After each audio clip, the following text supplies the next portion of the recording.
education for families, paid leave for workers. Both sides have made it clear they want to address the country's fiscal health. Reducing the tax gap helps create the headroom to be able to address those issues. If the first priority is making it harder for wealthy tax cheats to get away with breaking the law, the next priority ought to be to make this tax season filing easier for everybody else. I think we all have heard from our constituents the last few weeks continued stories about how complicated it is, how much time it takes, how many forms. Why is all of this bureaucracy necessary? Now, the Inflation Reduction Act took an important step on an alternative. It's called free direct filing. It would provide another option for taxpayers. And colleagues, it is voluntary. It is something they can choose to have. A voluntary option when they're sick of the hassle and expense that comes with filing online today. There's a study underway looking at how to go about building such a system. Republicans and the tax prep lobby in the past have reacted as if this is just going to be pretty much the end of Western civilization. There used to be bipartisan interest in building a free file system that saved taxpayers and money each year. Making it easier to file was a key component, for example, of the bipartisan tax reform proposal that I wrote with Senator Dan Coates a little more than a decade ago. The seat was right down there. We put together a bipartisan tax reform proposal that included a simplified system should middle-class folks want to choose it.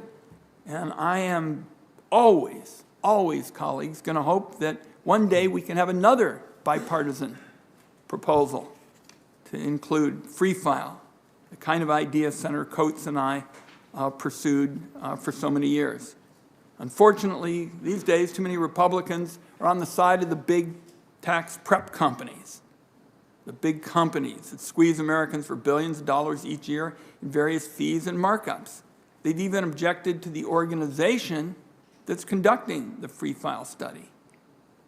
I'm sure these legislators would prefer to have the tax prep lobby in charge of studying the issue to smother it from the get-go. It's always been the same pattern. Each time free file came up, an army of well-paid lawyers and lobbyists descends on Congress to squash it, and too many Republicans stand there, right there with them. This must not be allowed to happen again. Democrats are committed to the proposition that it shouldn't cost hundreds of dollars and many more hours of time simply to follow the law and to pay what you owe. When it comes to filing taxes online, the status quo is unacceptable. So these are some of the agenda items that Democrats are focused on, including reducing the tax gap by going after cheating, by wealthy scofflaws, and making tax filing easier for everybody else. Those are our priorities. Here's some of the things we're seeing from the other side. When they talk about fiscal health, they're talking about giving billionaires a free pass to cheat on their taxes. It's in the proposals. The billionaires get a free pass. Speaker McCarthy works overtime to rally Republicans around a plan that would gut health care and increase hunger among tens of millions of Americans. Apparently, if he doesn't get what he wants, he is willing to let this country go through a catastrophic default. And that is the operative word here, folks, default. There's a lot of lingo about debt ceilings and all these kinds of things. What's really at issue is whether this country is going to get clobbered by a default. The Congress ought to take a smarter approach. That includes making sure the IRS can meet the needs of the American people and enforce the law when billionaires skip out on paying what they owe. So there's plenty to talk about today. I want to thank Commissioner Werfel for joining us again. And as always, Senator Crapo and I try to find as much common ground as we can on these issues. Senator Crapo. Thank you very much, Mr. Chairman. Commissioner Werfel, thank you for testifying this morning and as well for your conduct in these first few weeks of your tenure.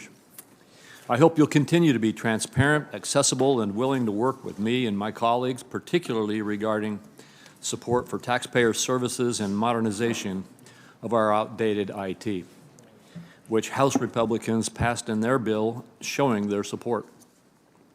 While not the focus of today's hearing, the IRS's recent 150-page response to Secretary Yellen's directive to deliver to her a 10-year operational plan for spending its Inflation Reduction Act funding requires comment. Secretary Yellen promised a plan that would allow the public and Congress to hold the IRS accountable for the project. While dense, what has been delivered is noticeably light on many essential attributes of a plan, and will be extremely challenging to use to document as a document to hold the IRS, the Treasury Department, or anybody else accountable for missteps. A few things it almost entirely lacks include quantitative targets to measure against, backup data to analyze, and various key operational details, including, for example, who at the IRS or Treasury Department is ultimately responsible for making decisions on any particular issue. It does not give any detail on how the IRS will implement Secretary Yellen's $400,000 pledge, and details really matter here. It also does not estimate what any of the 42 initiatives or 190-odd key projects are expected to cost, or clearly answer the basic question of which initiatives or key projects can be fully implemented with the $80 billion in funding. What the document quietly admits is astonishing. Despite contrary rhetoric, the IRA did not give the IRS enough funding to fully realize the plan's vision. This, despite having given the agency a slug of funding more than 6 times its annual budget. The IRS's annual budget justification goes further, asking for 15% increases in the IRS's discretionary appropriations to make up in the short term for areas where the IRA funding falls short, particularly in taxpayer services and IT modernization. The IRS's annual budget justification also warns that if Congress fails to increase future IRS discretionary budgets on top of the $80 billion, and in particular spend even more for taxpayer services and IT modernization, the IRS's future service delivery will actually suffer. Finally, the President's budget requests still more IRS funding for future enforcement efforts, $29.1 billion more. That's on top of the $80 billion. Americans rightly have a hard time understanding how an agency provided more than 6 times its annual funding can still claim poverty. And given that the plan the IRS delivered is not transparent and does not allow for any meaningful accountability, this plea is essentially for another blank check. I've heard some argue that future uncertainty prevents the IRS from making firm estimates beyond a fiscal year or two. Indeed, that sounds like a tacit admission that circumventing the annual appropriations process for the $80 billion was a huge spend first, planned later mistake. But this uncertainty excuse falls completely flat when one observes the countless other examples of long-term budget, revenue, and cost eliminating, both in the public and private sectors. When you last testified before us, you promised to regularly update the IRS's spending plan and solicit this committee's feedback. Based upon what has just been delivered, I strongly suggest you accelerate your timeline and return to this committee in short order with an actual plan. Returning to the subject of this hearing, my colleagues and I eagerly await discussing the IRS's annual discretionary budget request and current performance measures. I've learned more in the last few weeks about the sometimes puzzling ways the IRS measures its own effectiveness, such as on answering phones. What I have learned would be more troubling if not for the hope that you will adhere to your promise to enhance the rigor and meaningfulness of the IRS's data collection and analysis. I recognize that you are only a few weeks into your tenure and are already facing momentous decisions that will likely have lasting consequences. I was encouraged by your commitments, which include full and prompt transparency, utilizing best management practices, making decisions based on sound and unbiased data, ensuring the IRS is strictly nonpartisan, not making any policy decisions that are Congress's responsibility, and turning to Congress at every possible opportunity for guidance and authorization. How well you adhere to these promises will determine the legacy you leave the IRS and the American taxpayers with, as well as your relationship with Congress. I urge you to walk the straight course and set a positive trajectory, and above all, keep the IRS out of the partisan gamesmanship. Thank you, Mr. Chairman. Thank my colleague, and as my colleagues all know, we will have further briefings this week on the strategic operating plan by Mr. Werfel, so we appreciate that. Our witness today is Daniel Werfel, 50th Commissioner of the IRS. He previously was a managing partner at the Boston Consulting Group. Before joining Boston Consulting, he was nominated to be Controller at the Office of Management and Budget, where he served for 4 years before becoming acting Commissioner of the IRS in 2013. Began his career at OMB in 1997. We welcome him. Why don't you go ahead, Mr. Werfel, and we'll have questions. Chairman Wyden, Ranking Member Crapo, and members of the committee, thank you for the opportunity to testify on the filing season and the IRS budget.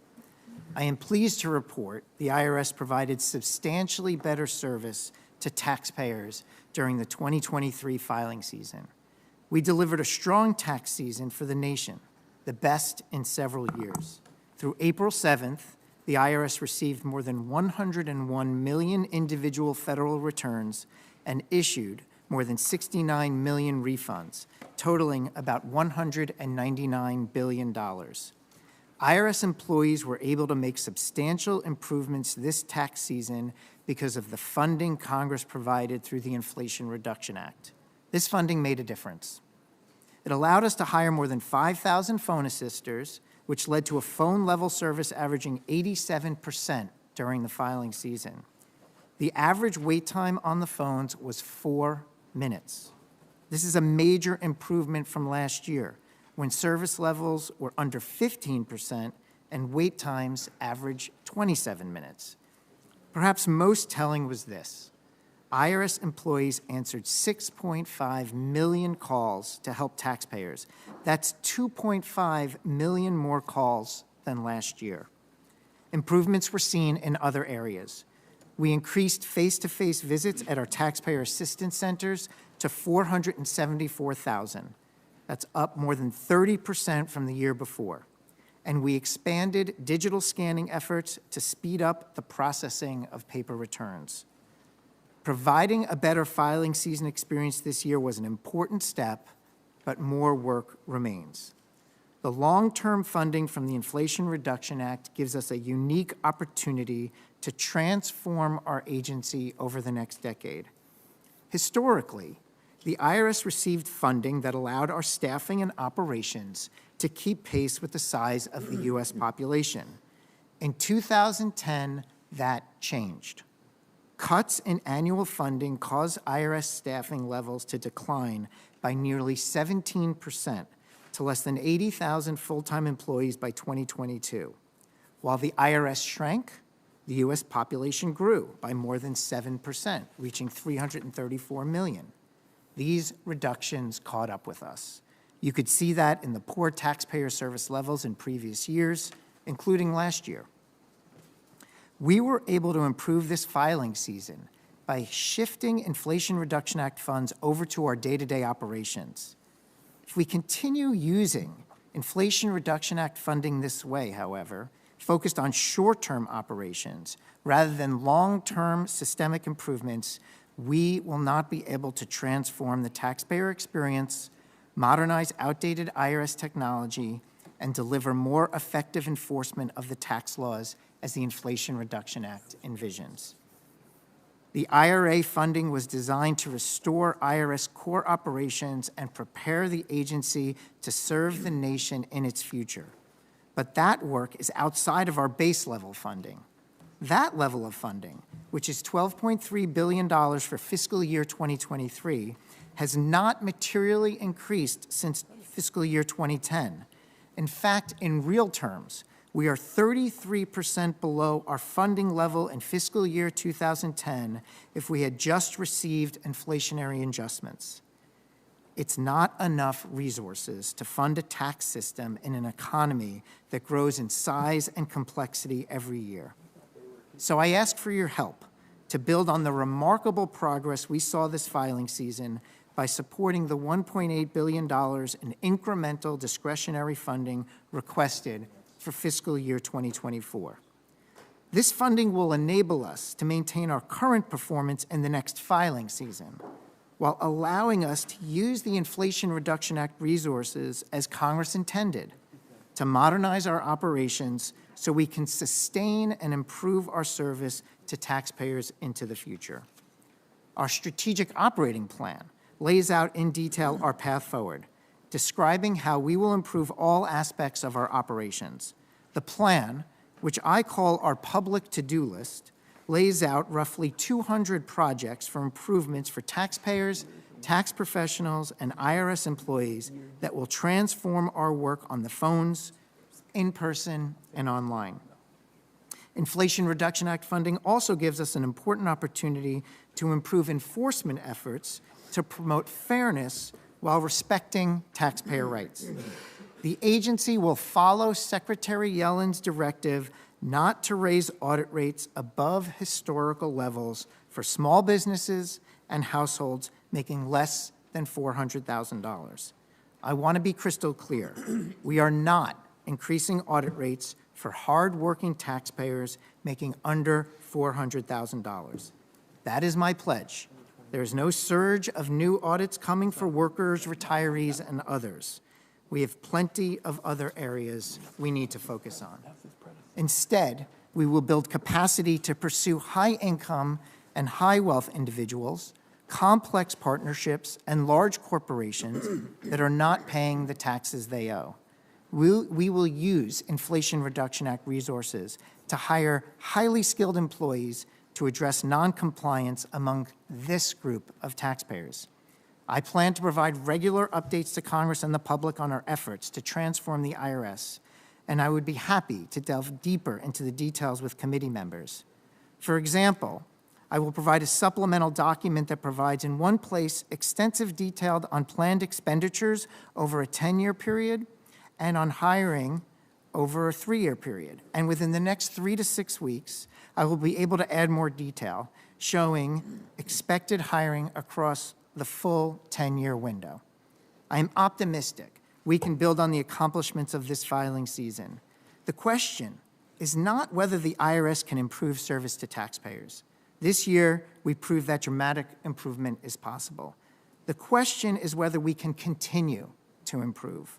I am confident that we continue this trajectory if we have adequate annual funding for day-to-day operations coupled with the long-term resources.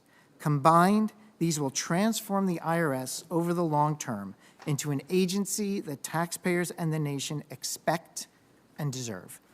Chairman Wyden, Ranking Member Crapo, and members of the committee, that concludes my statement. I would be happy to take your questions. Thank you, Mr. Werfel. We know in this country we have a tax gap of hundreds and hundreds of billions of dollars. This is money owed to the American taxpayer but not collected. Your predecessor sat where you are this morning not very long ago and said the tax gap may be as high as $1 trillion a year. And he also said you're not going to be able to collect those monies, deal with the tax gap, unless you go after the very wealthy tax cheats.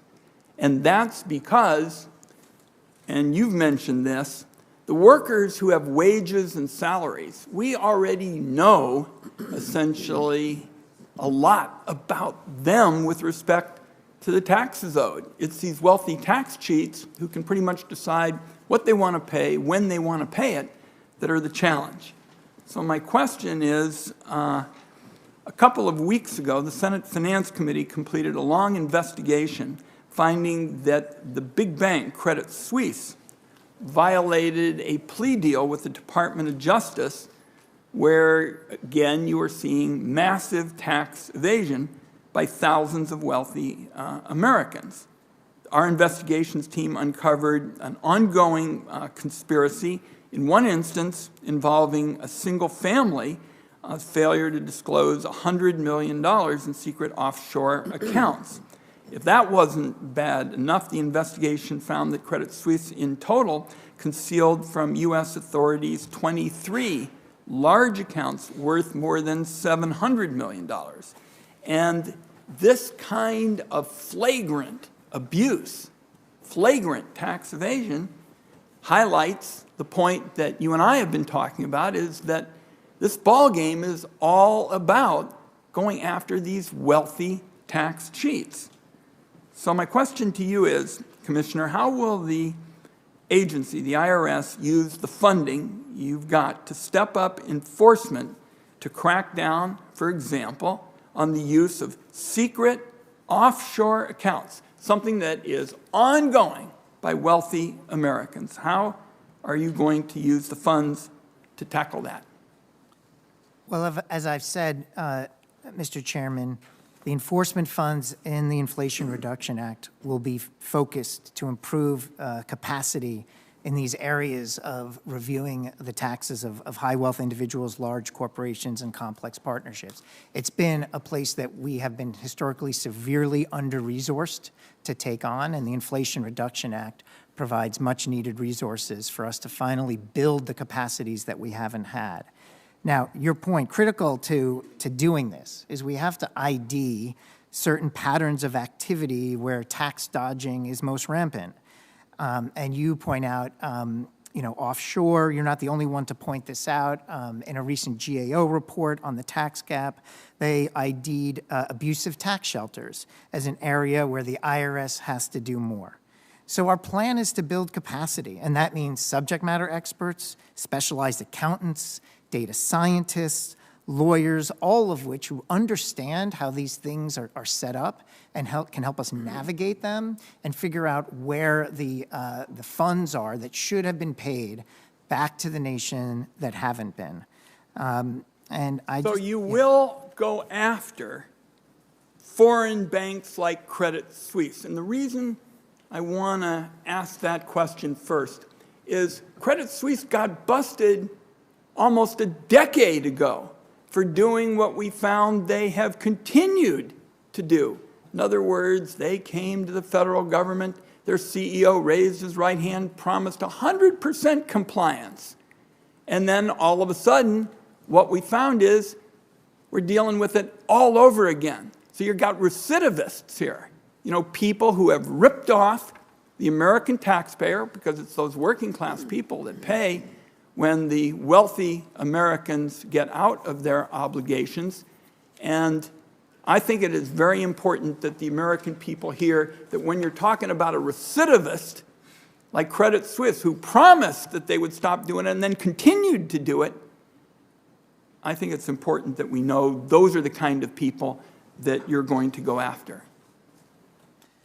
Mr. Chairman, I'm prohibited from discussing any individual taxpayer in a public setting. I'm talking about the kind of action that I believe needs to be a priority. You don't need to go into specific names. And I was going to say, lifting up, absolutely the goal is to understand these patterns of behavior across these very complicated organizations. Because they're so complicated, large multinational corporations, complex partnerships, they have many divisions and subdivisions, they're operating across different countries, they have different financial structures. It's a lot to unpack. My time has expired, and your last point, Commissioner, is very much on point, where you said the patterns are what is important. Credit Suisse, the pattern was all there. Huge violations, enter an agreement with the government, and then basically after a little bit of time goes by, they do exactly the same thing. So when you talk about patterns, it's exactly the kind of issue that Credit Suisse presented, because after they made all these grandiose promises in 2014, they just went back to ripping off American taxpayers. Senator Crapo. Thank you, Mr. Chairman. And Director Werfel, I want to start out with an issue which my colleague Senator Wyden raised in his introductory remarks, where we do have a big disagreement, namely whether the IRS should be the entity that prepares people's taxes for them. Some want the IRS to prepare tax returns for taxpayers, and several colleagues have actually introduced legislation in Congress to authorize the IRS to do that. The IRA gave the IRS $15 million to study such an outcome. That idea is concerning, and not just because of the apparent bias in favor of doing so by those who were selected to conduct this study, but for a lot of other reasons. Having the IRS act as tax preparer, tax collector, and tax enforcer raises significant conflicts of interest in many of our minds. It would incur billions of dollars of cost and development and would expose exponentially more taxpayer information to misuse or abuse. The private industry, the private sector of this country already prepares and files free tax returns for tens of millions of Americans. And millions more of Americans are already eligible for that. The IRS's strategic plan has an entire initiative devoted to an IRS-run tax preparation program, which seems to me odd because it's still being studied right now. And the question I have for you is, has the IRS made the determination that it is going to pursue this? And if so, where does the IRS find its statutory authorization to do so, or the funding allocated and appropriated to do so? Senator, no decision has been made on moving forward with a direct file solution, and in large measure because of the point you raised. The Inflation Reduction Act mandated that the IRS produce a study for this committee and for Congress on the feasibility of such a solution.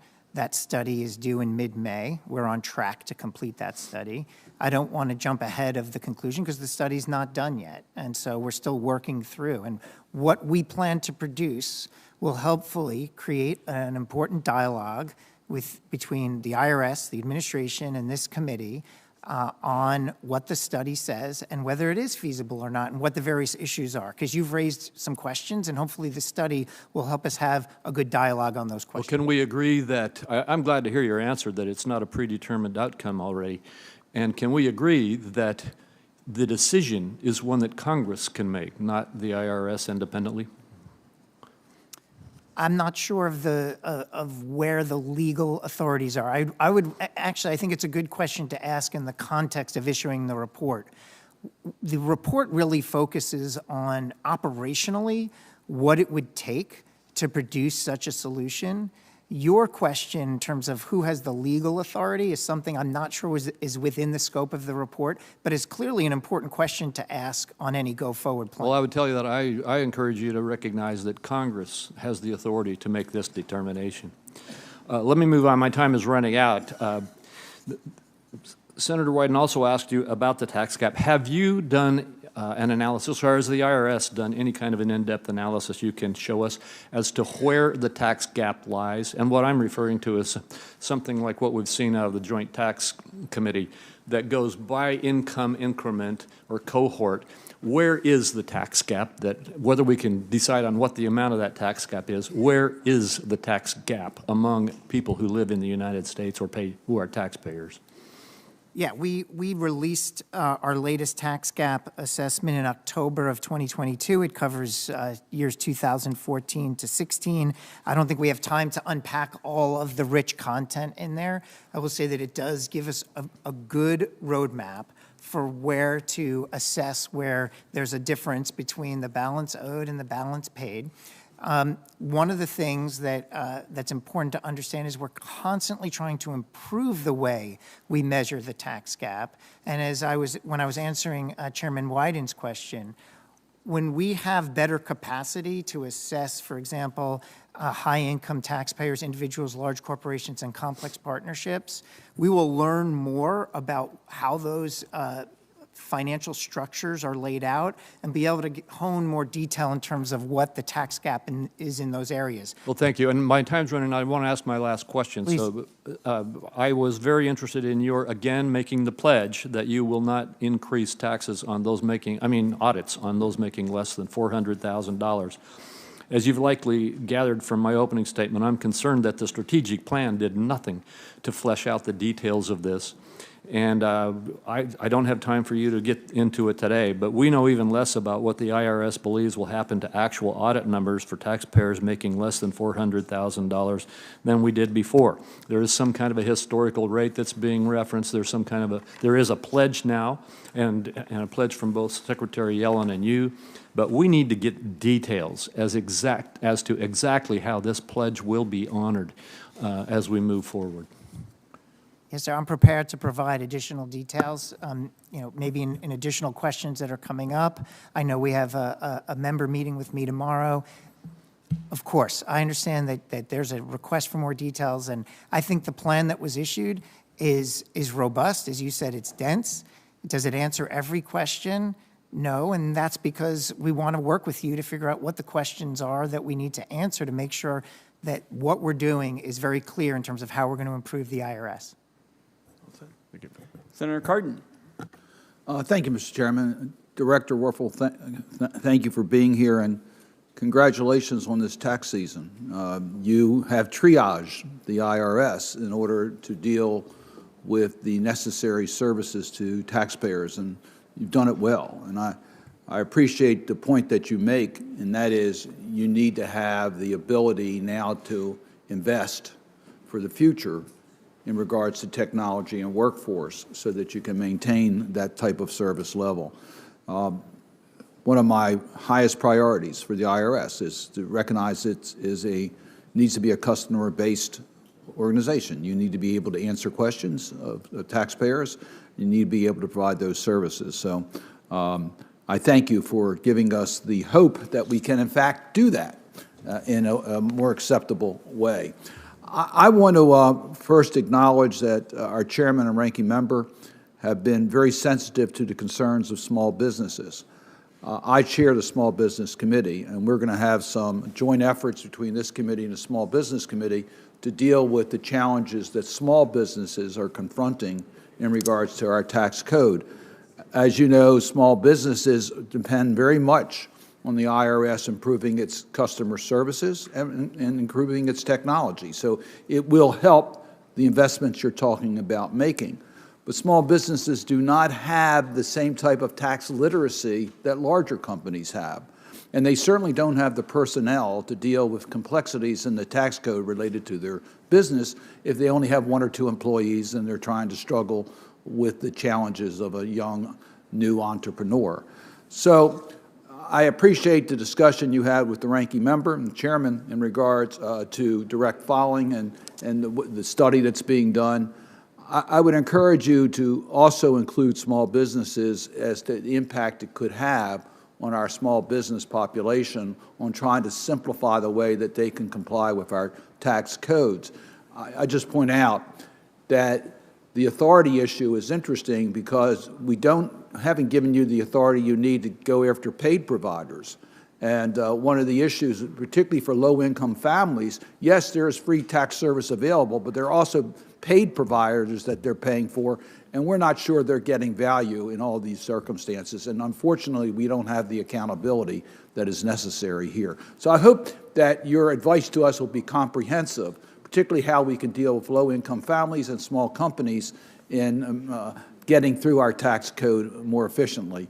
And then lastly, we urge you to give us areas that you believe the tax code needs to be modified as it relates to small companies. Because again, small companies are using the individual tax returns to deal with their taxes, and it's not as convenient as the corporate tax system is generally for larger companies, and we need your help in making that a reality. So just give me a brief reply, if you might, as to sensitivity in the work that you're doing right now to help smaller businesses deal with our tax code. Thank you, Senator Cardin. I want to start out by just acknowledging that the point about the filing season that we've had, all the credit goes to the IRS workforce. I mean, I'm fortunate enough to be here and talk about it and talk about their success, but that's just a remarkable group of employees that care so much and are so dedicated to this mission that we have, this critical mission. And please extend our appreciation. We recognize that. This is a stressful period for everyone, but particularly the IRS workers that are dedicated, that have stuck with the mission, recognizing the importance of public service. I agree with you. And I think the ranking member made reference to the plan as being dense, and it is, and I want to lift up, what are the three main things that we're trying to achieve with the plan? And I think in doing so, I'll get to your question about small businesses. First, we want to build capacity to do better customer service. That's the first thing. The second thing is we want to build capacity to ensure that wealthy and very wealthy pay what they owe. That's individual, large corporation, complex partnerships.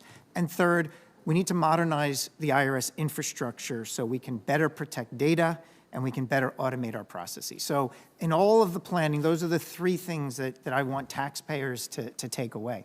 So if you're a small business, based on what I just read and what I'm committing to, that our focus for you is improved service. It's not improved, it's not some wave of audits, it's improved service. And how do we improve service for small businesses? We have to meet them where they are. We have to help them understand their obligations under the tax law. We have to figure out how to put new solutions online for them to make their journey easier.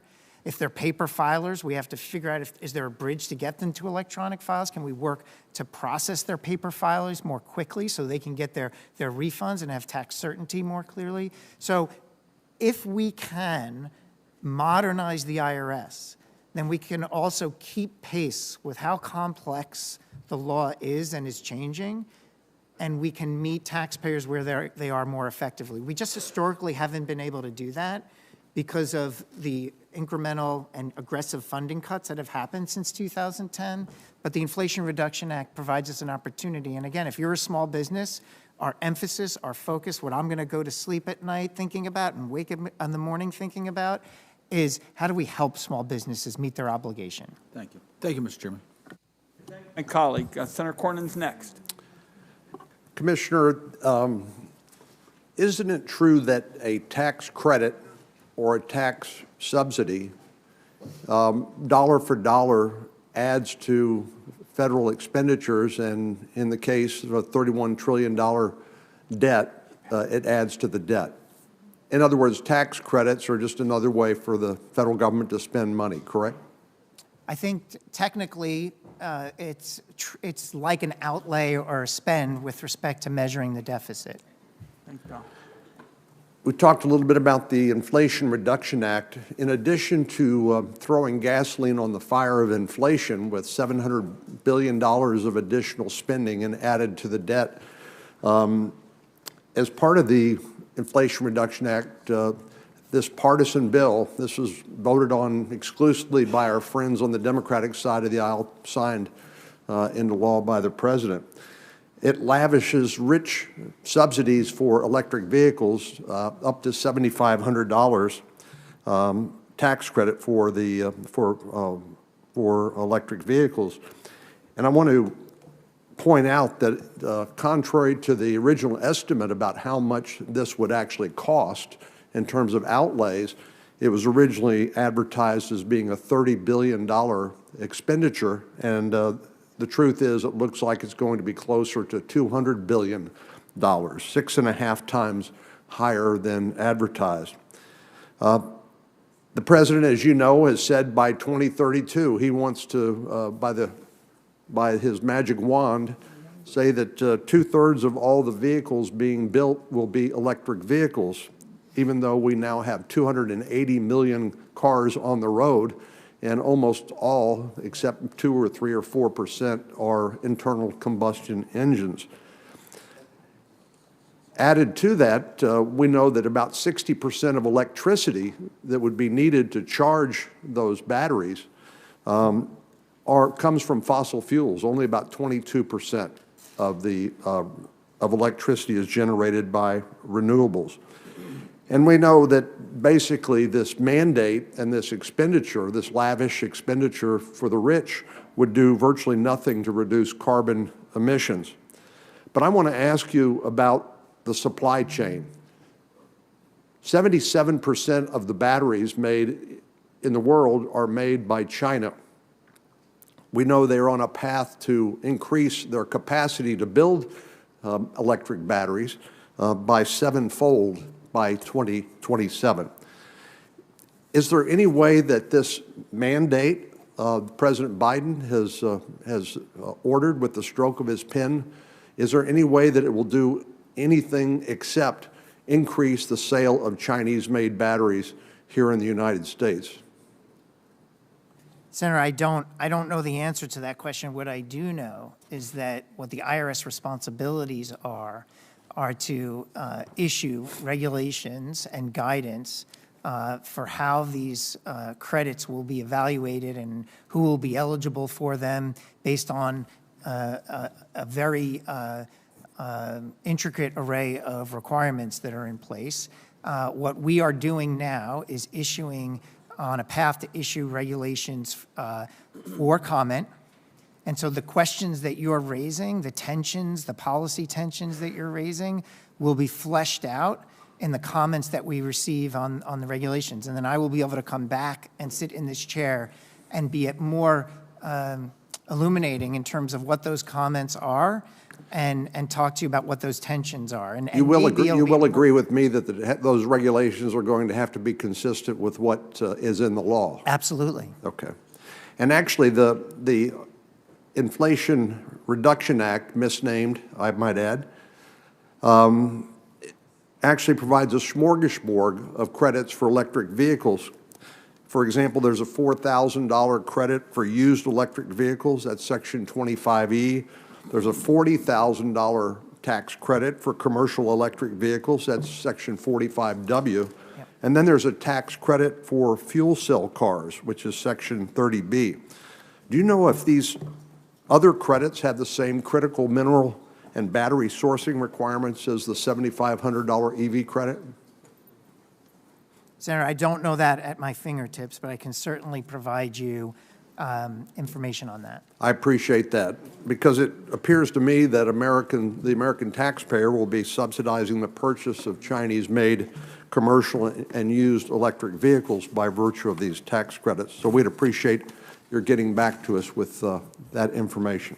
Thank you, Mr. Chairman. I thank my colleague. We're going to go to Senator Johnson, but I just want to say, as the lead author of this package of more than $200 billion in clean energy tax credits, we felt very strongly about the point Senator Cornyn's talking about batteries being made in China.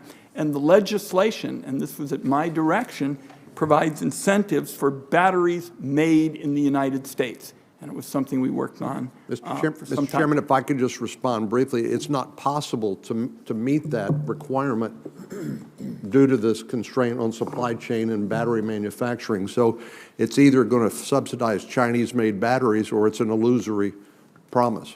Plenty of supply chain issues. The fact is, and I'm going to go to Senator Johnson, the point, and it's something I happen to agree with about batteries being made in China, was something that we took direct action to deal with when we were marking up that legislation. We want batteries made in the United States. We pushed to make that possible with the incentives. Senator Johnson. Excuse me, Senator. Yeah, I didn't think I was. I said to my colleague. I appreciate it, but I realize that. I'm sorry for getting out of order. Senator Thune is next. My apologies. I know how you love that, right, Senator, when people come in. Commissioner Werfel, welcome. Thank you for being here.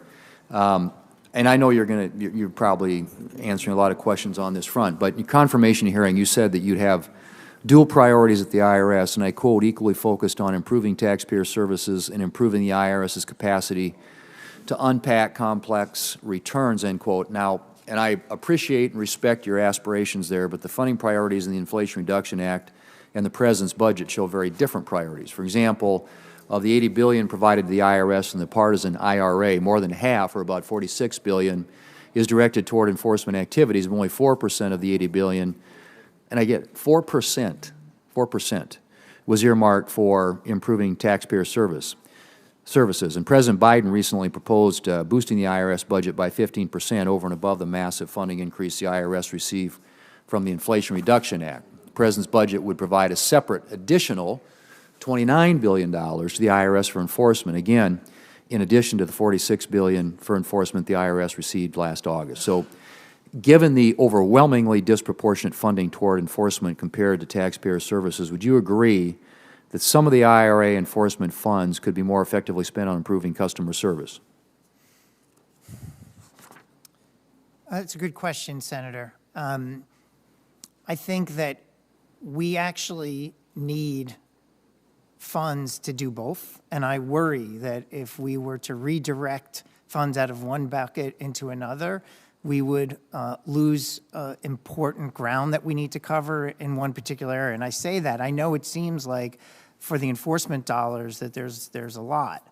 The reality is that today we have 2,600 staff that work on high-income, high-wealth taxpayers, individuals, corporations, and complex partnerships.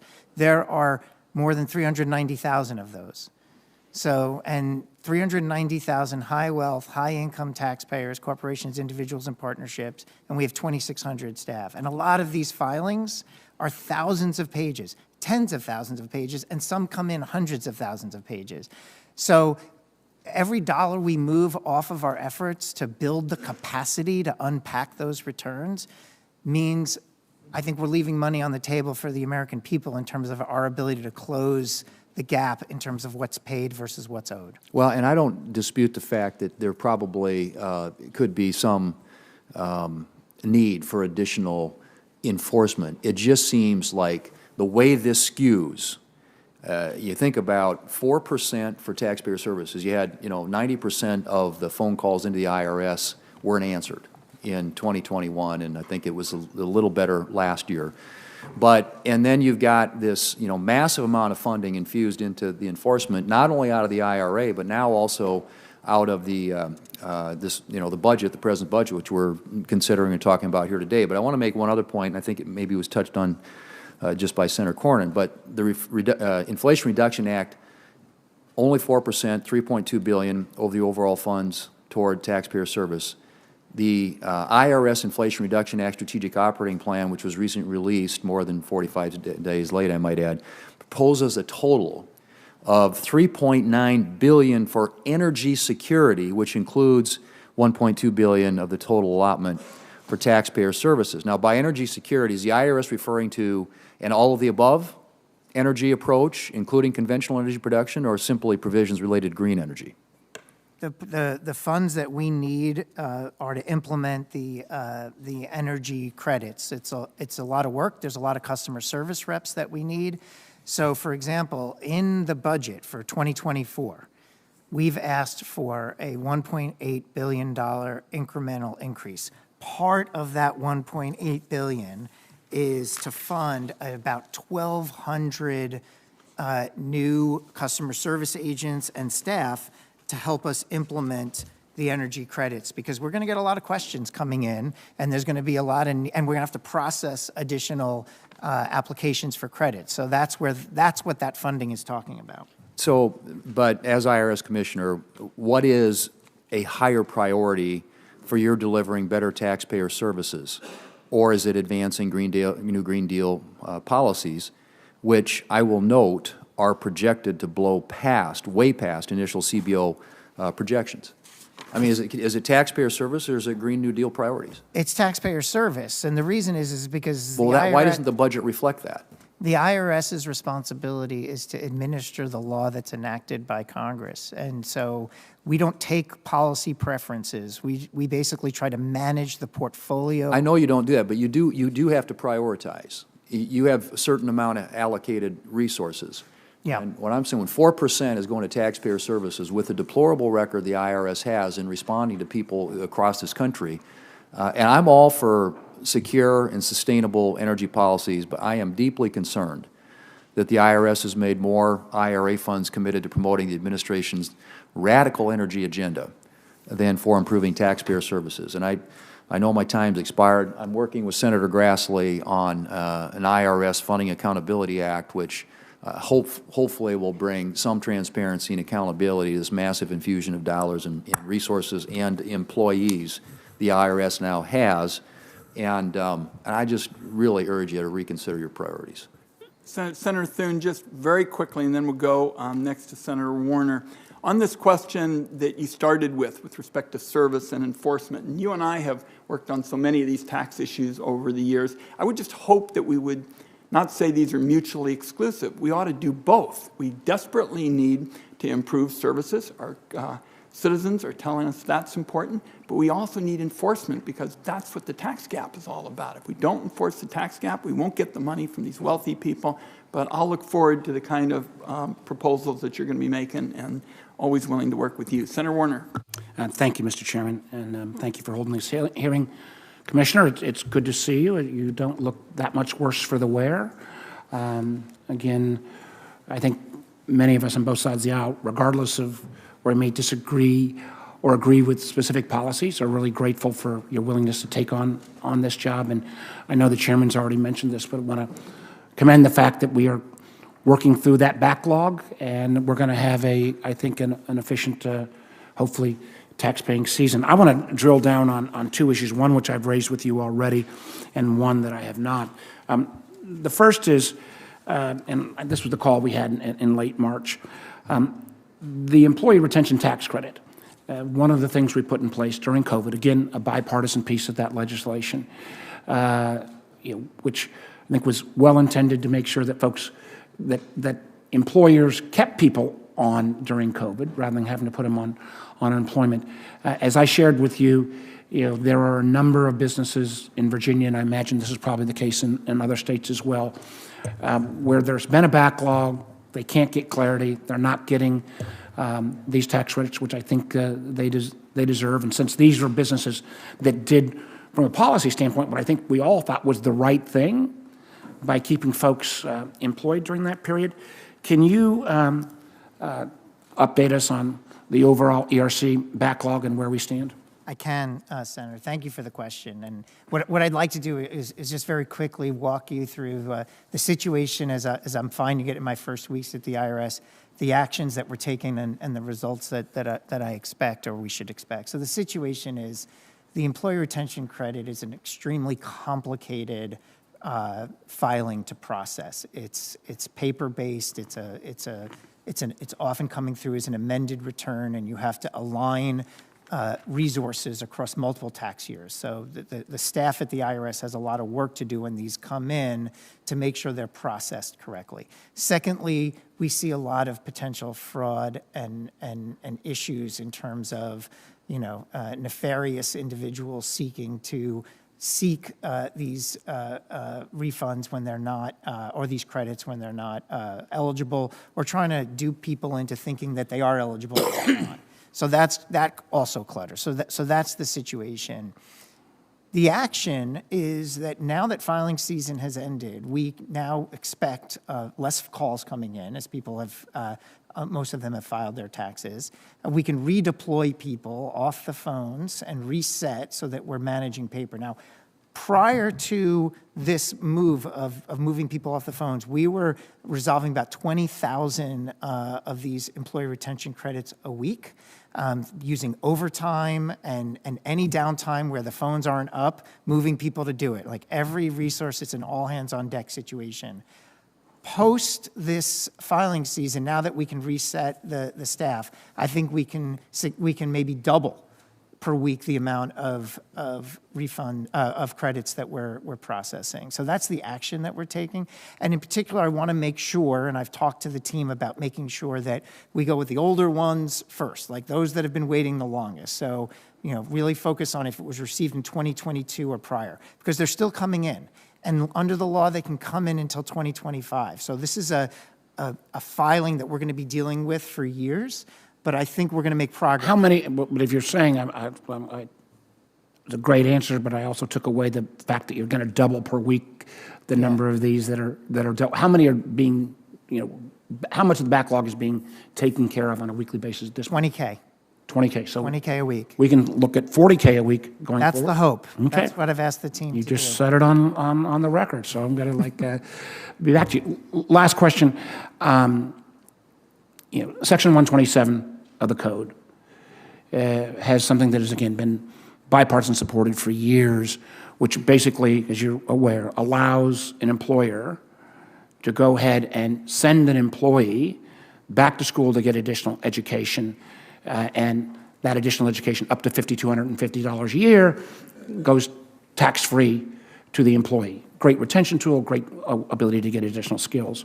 One of the things, and my friend Jean Thune and I put a bill in that got broad bipartisan support, the chairman supported as well, that said, if we do this on a going forward basis, shouldn't we also allow those employees who have student debt to go ahead and qualify as well and be able to, the employer, pay down that $5,250 a year tax-free? We had it put in place for a year. It got extended to 2025. The take-up rate, though, it seems like such a no-brainer. The take-up rate has been not great. What can we do to help further promote? And this is an area where, regardless of how we feel about student debt, everybody's kind of all in, and it's, again, a great retention tool. And I know I'm over time, so I'll let you, I won't say anything else, Mr. Chairman, but I'd really appreciate an answer. Absolutely. So as I mentioned, the three priorities of our work going ahead are to improve customer service, to increase capacity to assess high-income filers, and to build the backbone of the IRS so that it's on a more stable, modernized footing. That first priority, improve customer service. In my mind, that's doing outreach.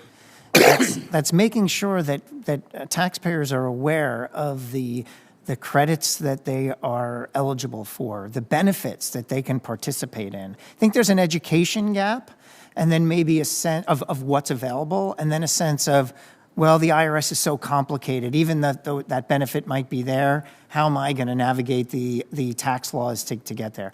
These are two things that we have to close the gap on. We have to make sure that people understand what they're eligible for, and then we have to make sure that they understand that we're working hard to create a much easier path for them to navigate these types of rules. In this case, a benefit to them. The time of the gentleman's expired. Senator Hassan. Well, thank you very much, Mr. Chair and Ranking Member, for this hearing. And Commissioner, it's great to see you. And I want to congratulate you on your recent confirmation, and thank you for testifying today. Mr. Werfel, before turning to my questions, I want to highlight the importance of remote notarizations for consumers and small businesses, something I just heard about from some constituents last night. As Commissioner, I encourage you to look closely at permanently extending the IRS's common sense policy that makes it easier for families and businesses to use secure remote notarization for tax paperwork. Now on to my questions. Recent reporting has shown how emerging artificial intelligence technologies such as ChatGPT could be used to scam taxpayers by impersonating IRS employees. These AI tools could be used to quickly generate many well-composed, convincing messages that trick taxpayers into providing scammers with personal financial information. For example, one cybersecurity expert used ChatGPT to easily generate a scam message on the employee retention credit that requested sensitive personal information such as Social Security numbers. So how do you expect AI tools to change how the IRS protects taxpayers from scams? Are the IRS's current anti-fraud programs well suited to help combat scams that use emerging AI technologies?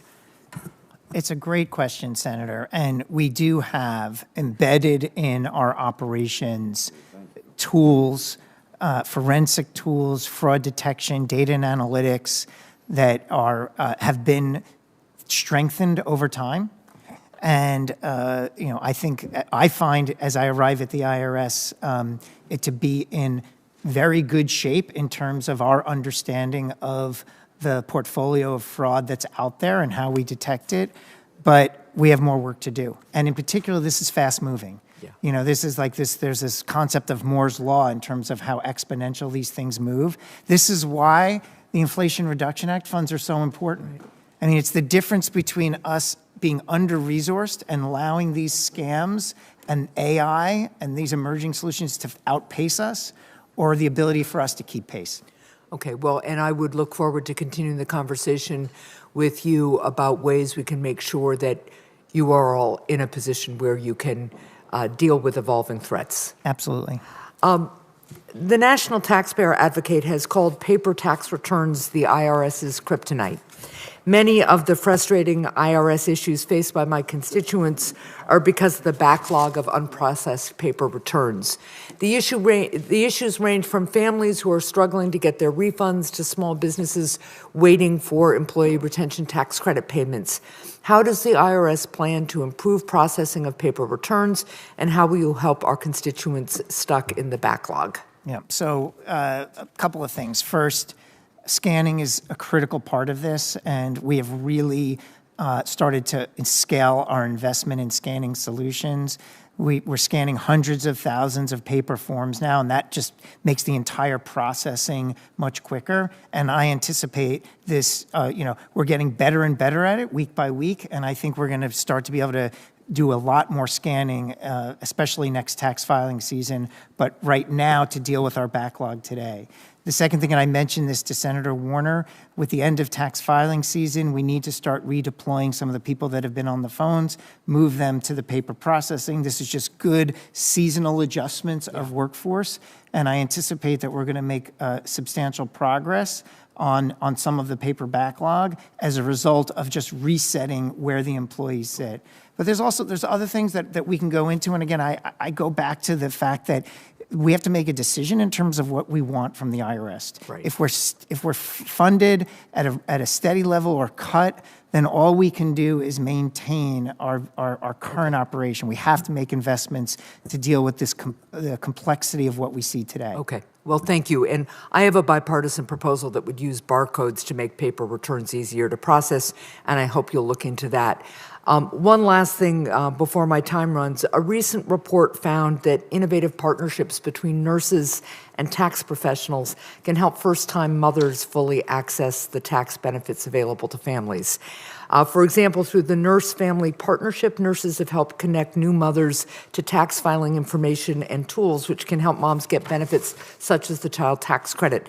How does the IRS support new mothers in accessing tax benefits, and how do you think the IRS can best promote these kinds of innovative partnerships? I love the idea of partnering with HHS, the Center for Medicare and Medicaid Services, to do more to figure out how we can support these types of individuals. It goes back to this significant priority of improved customer service, meeting taxpayers where they are, making sure, A, they understand what they're eligible for, but some taxpayers need more help than others. Yeah.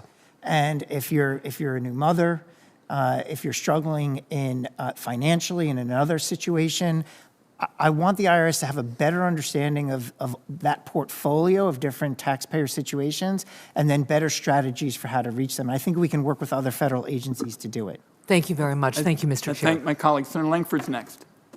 Mr. Chairman, thank you. Mr. Werfel, it's good to see you again. In this process, you've jumped right into the frying pan. There's a lot of things that need to be done, obviously, at IRS. I'm grateful that you're engaging in this, but we're obviously lacking a lot of details, as you have mentioned, on some of the plan, and you have said that some detail is coming on this. One of the things that and I appreciate the detail is coming, but we're tracking that. One of the issues that you raised where we're not going to do audits, increased audits for those individuals and businesses with $40,000 or less, as per the Janet Yellen's statement from Treasury. It's difficult for me to be able to track what historic levels may mean, because if I look back on it, and we have gone back to be able to look at what are the historic levels of what audits were done of $40,000 or less. Some years it was very low, and some years it was particularly high statistically on this. We don't know if that's a number, if that's a percentage, and if it's a percentage or a number, which year that is. Is it going to be a group of years? Because if you say this is the historic level, and then you look back 10 years ago or versus 5 years ago versus 15 years ago, that's a very different number. So help us with understanding what the word historic level means. Yeah, thank you for the question, Senator. Just to clarify it, the pledge is $400,000 a year. What I believe and the message I want to provide to you and to the American people is that we are, for the next number of years, going to be so focused on increasing capacity for high wealth taxpayers, individuals, corporations, and partnerships and complex partnerships that there will be no change to the most recent audit rate we have, the most complete final audit rate we have for years. And then even once we feel like we've done the necessary capacity building in the high wealth area, then it will take years to even get close to what might be a historical average versus where we are today. So when I say where we are today, I want to make clear that we don't have a final audit rate for 21, 22, 20, because it's still possible that there could be audits issued. Right. So we will take the most recent final audit rate, and it's historically low, so it addresses some of your concerns that you raised in your question. And we will allow that to be the marker for at least several years, and then we'll revisit it. So historic levels means the 21, 22 audit rate. It goes earlier than that. It's more in the 2018, 2019 range, because it's actually 2018 is now closed, and that's a final audit rate. Right. Where in the other years there's still the potential that that the audit rate could change. Yeah, I don't mean to pick on this, but this is an issue that we debated actually on the floor during the IRA debate, and Republicans actually brought an amendment saying it can't include that $400,000. It can't include that. Democrats actually voted that amendment down and blocked it. And so this is why this is such a question now, is that I know everyone's saying it won't be that $400,000, but there's nothing in statute that does that, and defining a historical norm and what that is seems to be a moving target on it. So that's helpful for us to get a clarification. It's the 2018 number is what it's going to be. Yes. Okay, that's helpful to be able to get, and we'll follow up on it. There's a lot of questions about the individual master file and some of the updating there and the technology you and I have talked about before. The issue of technology, the IRS. I've been in the Senate 8 years. Every single year I hear the IRS has legacy hardware and software. Okay, and that's every single year on it to be able to go from here. I know you're saying with the additional funding you're going to be able to update all those software and hardware systems. Thank you for that. The issue on the individual master file, where that stands in the process, because a lot of things are built on that. Yeah, well, I think one of the priorities that we put in our plan is the desire to fully update the individual master file by 2028. I think the reason we need to modernize it is a couple of different reasons. One, we want to make sure, and we think the American people deserve to have the most up-to-date technology that's housing that data so that it is as secure as possible. And then obviously with a more technologically sophisticated platform, we can automate more, we can do more, we can meet emerging requirements more quickly. Look, the technology is not all old. You said there's been investments. The issue is we haven't crossed the finish line. And my goal is to make sure that we are not just, updating this part and that part and not bringing together the full suite of solutions so that final solution is modernized, and then it'll be less expensive to operate and easier to update in the future. It is a central priority for us going forward. Look forward to that. Thank you, Mr. Chairman. Thank my colleague. Senator Johnson's next. Hey, Mr. Chairman, quick little comment. If this committee would focus on, spend all of our time and energy on simplifying the tax code, stop trying to socially and engineer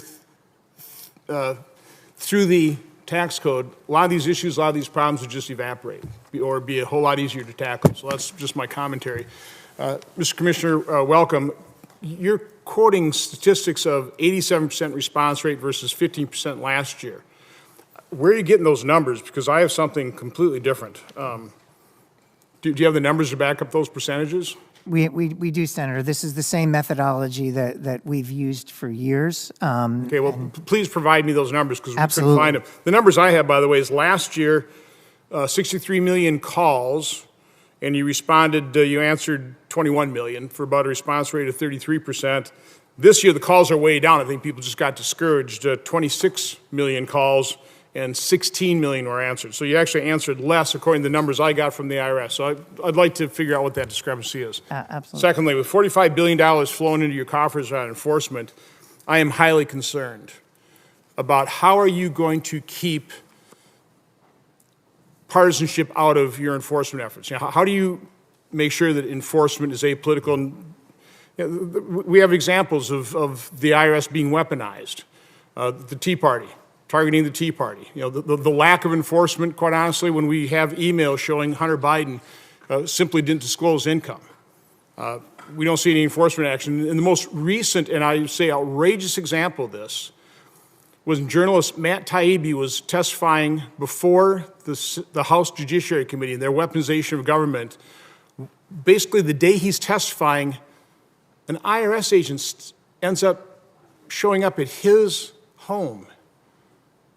First of all, how common is that? Listen, I've filed a lot of tax returns, paid a lot of taxes. I've never had an IRS agent show up at my home or my place of business. I mean, how unusual is that to have an IRS agent show up at anybody taxpayer home is kind of the first notice that you've got an issue with your tax returns.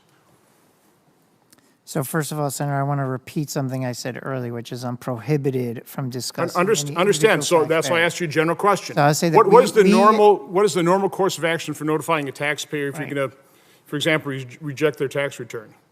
So we have made public for all taxpayers to see what they can expect from the IRS in terms of when we might call you, when a home visit might occur. It is something that we want to make sure that the taxpayers have an understanding of, because there's a lot of scams out there. Mostly, if the IRS is reaching out to you, it's probably not the IRS. So we as part of our, yeah. So I think this is pretty well documented that an IRS agent showed up, put a note on Mr. Taibbi's door, called them in 4 days, which he did.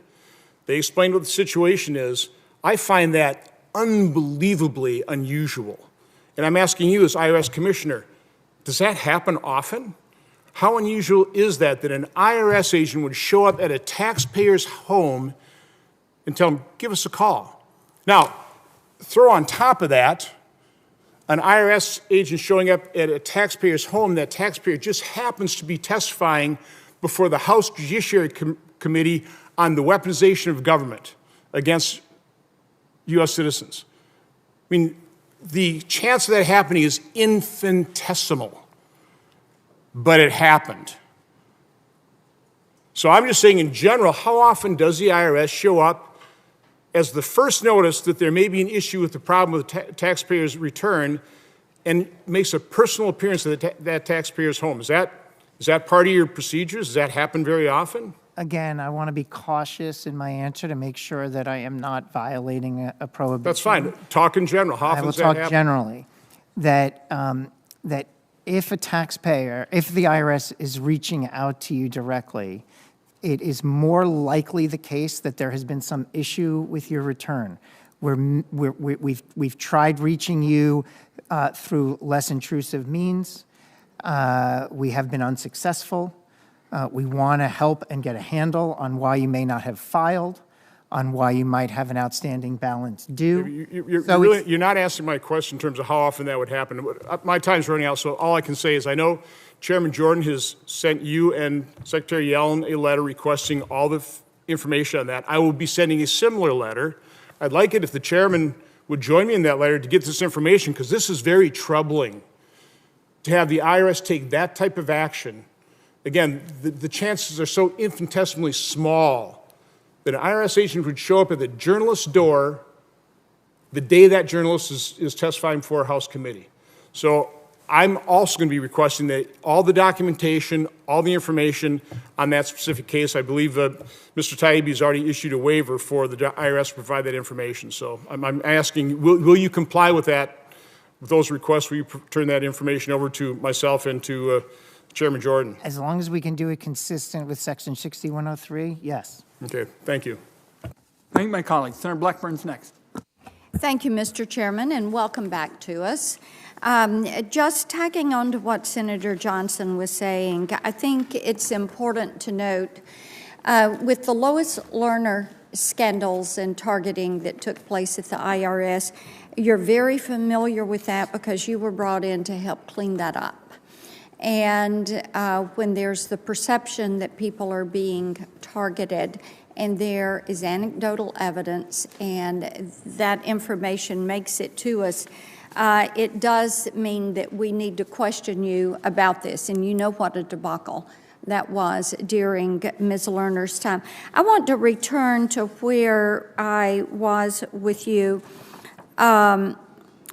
in the first hearing, and we talked about the Sitka and the $400,000 limit, how you were going to be able to put that in place and not have it affect people that have tip income that are actually making less than $400,000 a year.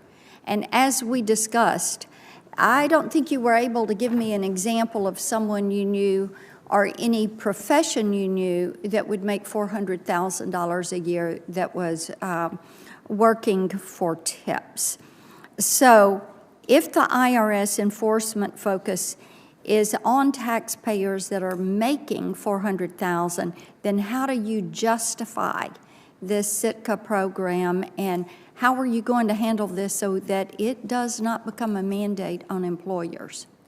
Yeah, I appreciate the question. And again, I think it's absolutely the case, and I want to reaffirm that those individuals that are making less than $400,000 will see no new wave of audits or no increase in the audit rate, as I've described earlier in this hearing.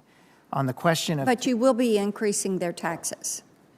Well, this is a question that I think we need to do better outreach with the associations, restaurants, tipped workers, to make sure that we are getting better aligned. This Is your goal to make the program mandatory? Right now it's voluntary. Are you trying to make this mandatory? I have no intention. No intention. Okay, let me move on. You talked earlier about the historical rate of audits, but previously you had said, you and Yellen had each said that you were not going to raise taxes. The president has said no one making under $400,000 a year is going to see their taxes raised. So now that has changed to no more than historical levels. So if you will give us in writing how you're couching that. Is it 5-year levels? Is it 10-year levels? Is it going back to 2018 and setting it there? Was that a high mark? Was it a low mark? I think there needs to be a little bit more clarity on that. And I would also like to hear from you, because this is causing great confusion.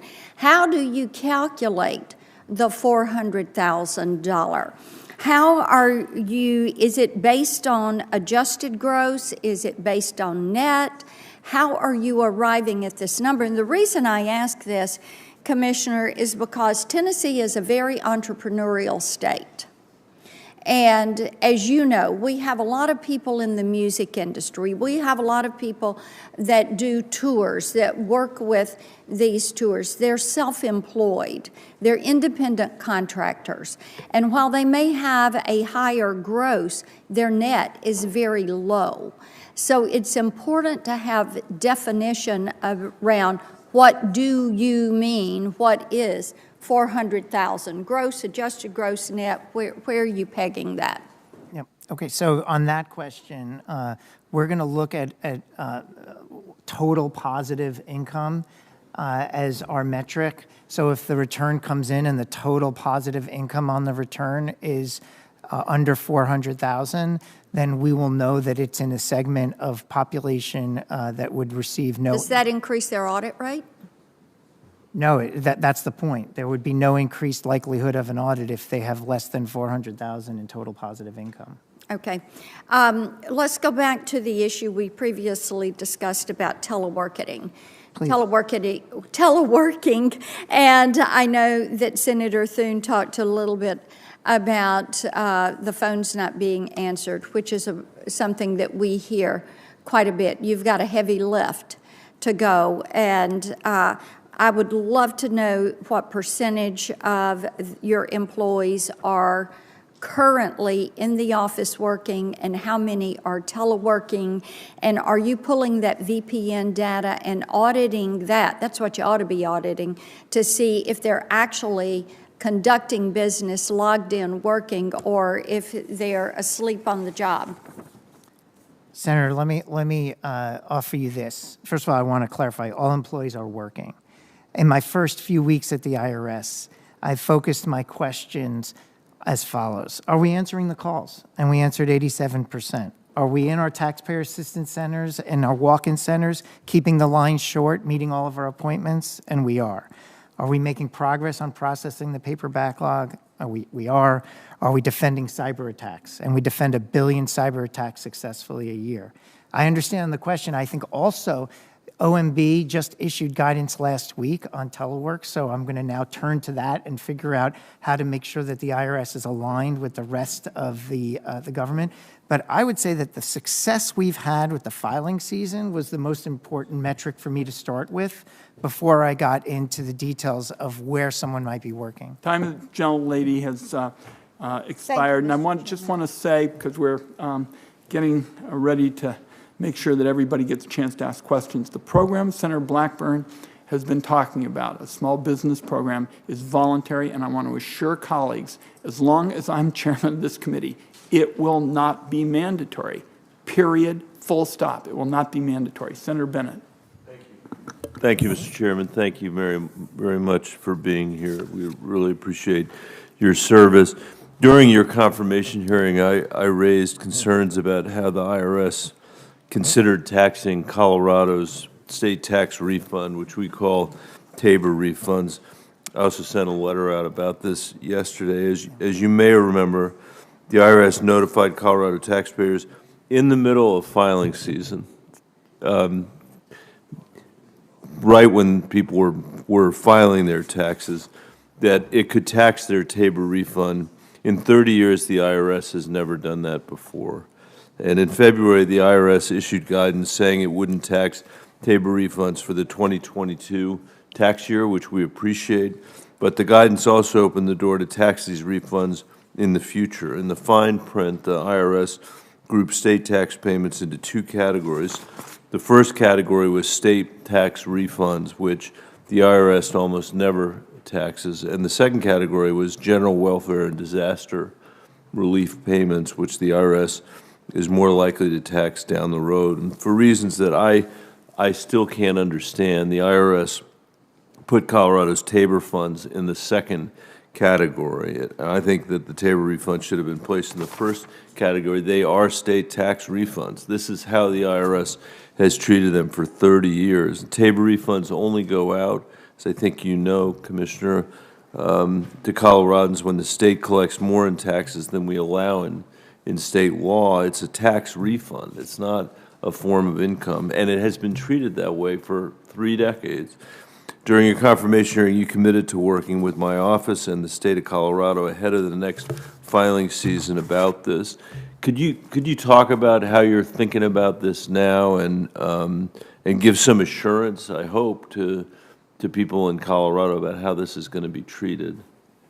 Yeah, I appreciate the question. I've had some time to start to roll up my sleeves and look at the issue, and obviously there's multiple states that are impacted here. There's questions about the transition of out of the pandemic, where there's different treatments for COVID payments versus not, and I agree. There's confusion, and we need to remediate that confusion. The one thing I will tell you is that we will not allow there to be confusion next filing season. And I want to make sure that you and the state of Colorado and other states impacted have a heads up in terms of how we are sorting through this issue so that there's great clarity going into the next filing season next year. I also need to sort through, Senator Bennett, whose decision, this is a question that came up earlier, who gets to decide? Is it you, Commissioner? Is it the Secretary of the Treasury? Is it Congress? On this one, I'm working with my colleagues at Treasury to make sure that I understand, is this a tax policy call or an IRS administrative call? Bottom line, as we head deeper into spring, but before the summer, I will come meet with you in your office and let you know where this is headed in terms of what the process is, and make sure that you and the state have a heads up in terms of what the moving pieces are. I appreciate that, Commissioner. I hate to say this, but I think probably I don't get to make the call, and I hope, though, that the people that are looking at this come to understand that the IRS has made this call the same way for 30 years. I mean, it is really aggravating and irritating that this happened during the middle of tax filing season. Absolutely. I appreciate your saying that that won't be repeated, but that's only part of it. The part of it is upsetting an expectation that really has existed for decades. And I know there are other states involved in this. There is no other state that has Tabor. It's you know, that, and so I hope you'll consider that. And I had another question for you about, but I don't have time, so I'm going to submit it for the record, but about the importance of staffing at the IRS and the importance, for example, of having a tax counsel there to be able to help do the work that you're going to be required to do. Because I think honestly, I think part of the problem we ran into the last time we were going through this was the department wasn't staffed up in the way that it needed to be, and people were making decisions maybe without having without being in a position to feel like they had the latitude to, I don't know, I can't explain it, but can you say a word about the importance of having a tax counsel at the It's IRS? absolutely critical. Look, there's only 2 Senate-confirmed positions in the IRS, my position and the chief counsel's position. It's really important that we have a chief lawyer at the IRS, because as we've been discussing a lot, so many of these issues, and every one of these issues actually has complicated legal elements. So, you know, we have to recruit lawyers in, we have to work with other Senate-confirmed general counsels across government. You know, not having a Senate-confirmed general counsel is an impediment, and I'm hoping that we can and that the administration can put a name before this committee. That's the point. Senator Bennett's absolutely right. We need a nomination. The time of my colleagues expired. Senator Daines is next. Mr. Chairman, thank you. Commissioner Werfel, I'd like to begin by addressing my Putting First Responders First Act, which was signed into law as part of the retirement legislation that we considered in this committee last Congress. This law will make compensation received by disabled first responders tax exempt even after retirement, and importantly, will end the improper audits of disabled first responders that stem from ambiguity around the retirement age. However, the version that was signed into law moved the effective date of the bill to 2026, which was different from the committee-passed version that had this provision taking effect immediately. The unfortunate consequence of this is that erroneous IRS audits of disabled first responders could continue for the next few years. I ask for your commitment to immediately end the improper audits of disabled first responders in a question for the record following your confirmation hearing. And frankly, I was very dissatisfied with the response. Now you've been confirmed. Congratulations.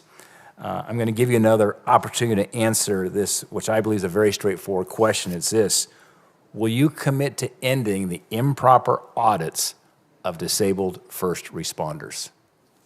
Well, first of all, Senator, I want to thank you for championing this really important issue. I think it's absolutely critical, and I am committed to helping you with your objective. What I can commit to you is us issuing clarifying guidance that will assist disabled first responders when they're preparing their tax returns. We're going to conduct outreach with them.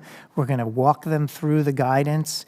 We're going to try to mitigate the risk of there being an issue of follow-up. If there is an issue of follow-up, we will work directly with them to address it. I can't commit, kind of to exclude all audits on any one topic. I just can't go that far, but it has my attention. It's a priority for me, and we will work with this community to get it right. I tried to make it easy. I said improper audits. That's why I said, fair enough. Let me give you a chance to answer it again. Yes. Will you commit to ending improper audits of disabled first responders? I think that, I know yes, some, I know, I will. Yes, it's a yes or no, and understand. I'm trying to give you the lanes here to make it clear. And look, as you know, a lot of folks watch these responses. And our first responders, when you hear their stories who have been disabled while on duty, there's a lot of terrible stories about what's happened here in terms of the IRS coming after them, and they live in fear, not knowing that the most frightening letter to get in the mail is a letter from the IRS. It's like an audit, and they're already dealing with so many issues. So I heard you say yes. I did. Okay, thank you for that answer. And you have a lot of families of disabled first responders who will be relieved to hear that answer. And look, this committee passed it. This was our intent. And thank you for taking maybe some anxiety and anxiousness away from families that are already dealing with a lot of pain. Absolutely. Appreciated. Commissioner Werfel, you've been quick to tout the success of the IRS and the taxpayer experience. However, I think it depends a bit on what metric you're looking at. Prior to getting in public service, I was working for companies, Procter & Gamble being one of them. Another was a cloud computing company that we focused on a CRM suite for large, both public entities and private entities that had a B2C kind of model here and taking care of customers. You're touting an 84% customer satisfaction rate for toll-free assistance, but simultaneously the IRS is seemingly deprioritizing suspended tax returns, amended tax returns, and correspondence. There's literally tens of millions of items languishing. I know all of us here, when we are working with constituent services, deal with our constituents who are saying, we feel like we're tow trucks to go in and get some return that's in the ditch somewhere and pull them out to help the people that we serve. Should Treasury and the IRS really be taking a victory lap at this point based on cherry-picked metrics like the highly misleading and often criticized level of service for some of its toll-free assistance? So I have several thoughts in response. First of all, I think the issue with the backlog of paper returns is we actually are making dramatic progress. I mean, we were at 20 million backlog, and that was caused by COVID.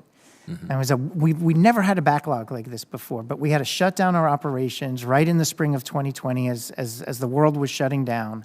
So days and days of paper piling up, and we're still catching up, and we're making progress. Like, we cut it in half last year to this year. Now we have to, during filing season, we have to redirect resources to the phones. We don't have as much staff that we can manage the paper backlog. With the end of filing season, we anticipate making more progress. But I also want to address your question about the victory lap. I think it's absolutely critical for the American people to understand that when we are funded at the right level, then we can be there to answer the call. That they don't have to wait for 25, 30 minutes on the phone wondering if they're ever going to get through. If we don't have that funding, then we can't staff the customer service centers with the right amount of people. It's math. Yep. It's a question of volume and can we meet the demand? And I think that's why we want to celebrate this. So I'm out of time, but just one thought on that is as you look at your metrics, perhaps, and sometimes it's not as much enjoyment in looking at metrics that still are very discouraging, but you can talk about the improvements. So if 20 million was the number and you're down to 10 million, let's track that number and report on that and just keep it public as you're chipping away on that and the scoreboarding idea here to get that down to Time of the gentleman's expired. Okay. Senator Warren. All right, thank you. Thank you, Senator. Thank you, Mr. Chairman. So for years, lobbyists and anti-tax extremists have worked to gut the IRS to prevent it from chasing down wealthy tax cheats and to keep it from being able to help Americans who are honestly trying to file their taxes. But thanks to the Inflation Reduction Act, the IRS now has the resources it needs to make tax filing free and easy. This has been on the IRS agenda, their to-do list, for decades. Back in 2003, the IRS set up the Free File program, which was a partnership with companies like Intuit and H&R Block that was supposed to make filing free for 70% of taxpayers. But today, that Free File program serves just 2% of Americans. And that's because the tax prep companies sabotaged the program so they could keep raking in money.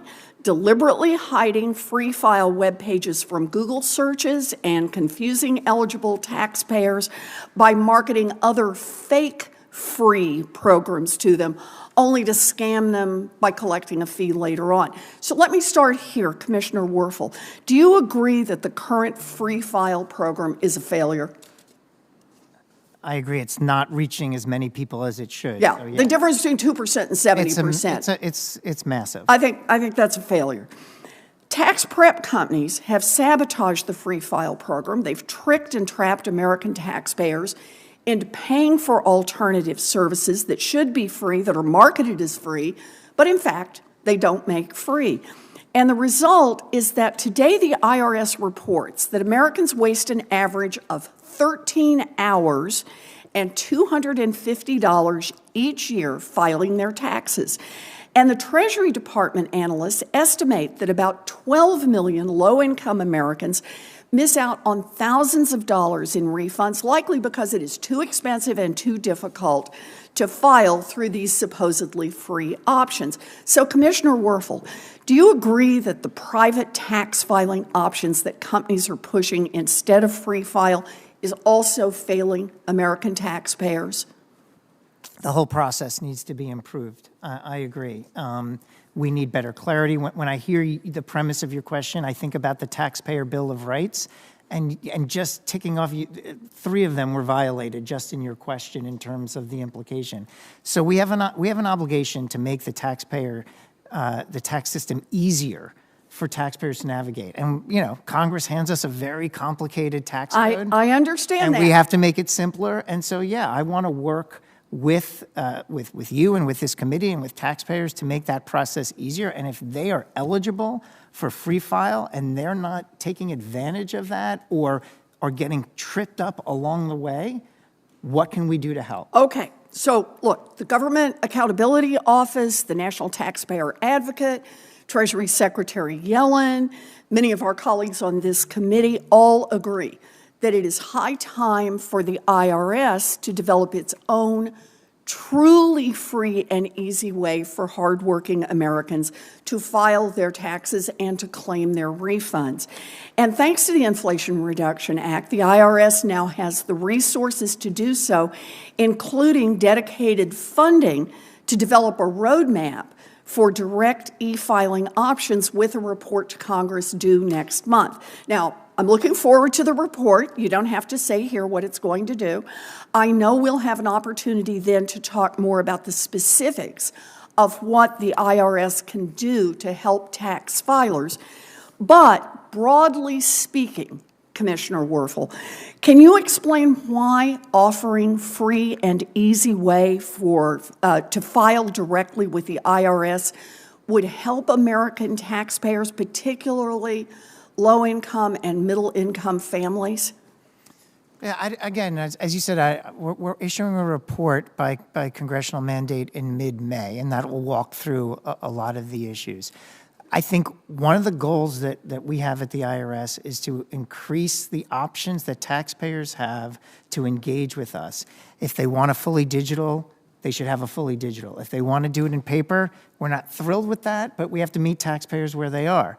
And if they want to come directly to the IRS versus working through a third party, we now have the opportunity to study that and tell Congress what the implication of that is. As a guiding principle, the more workable options, the better. But because Congress asked and has legitimate questions about the issues associated with the direct file program, we're going to answer them, and then I'll come back in mid or late May, and we can talk through what the report said. Well, I look forward to that. You know, I think it's clear, though, Americans deserve an IRS that ensures that folks at the top pay what they owe, and that honest, hardworking Americans can file their taxes without spending an excessive amount of time or a lot of money to get that done. And I think that's where we're aiming. Thank you. Thank you, Mr. Commissioner. Thank you, Mr. Chairman. I'm just thinking as I listen to this, we've been working for more workable options for decades now. So it's time to figure it out. Okay, next is, let's see, Senator Cortez Masto. Got the lottery here. How are you? I'm Good to good. see you. Thank you for joining us, Commissioner. Always appreciate your attentiveness in response to questions and calls as well.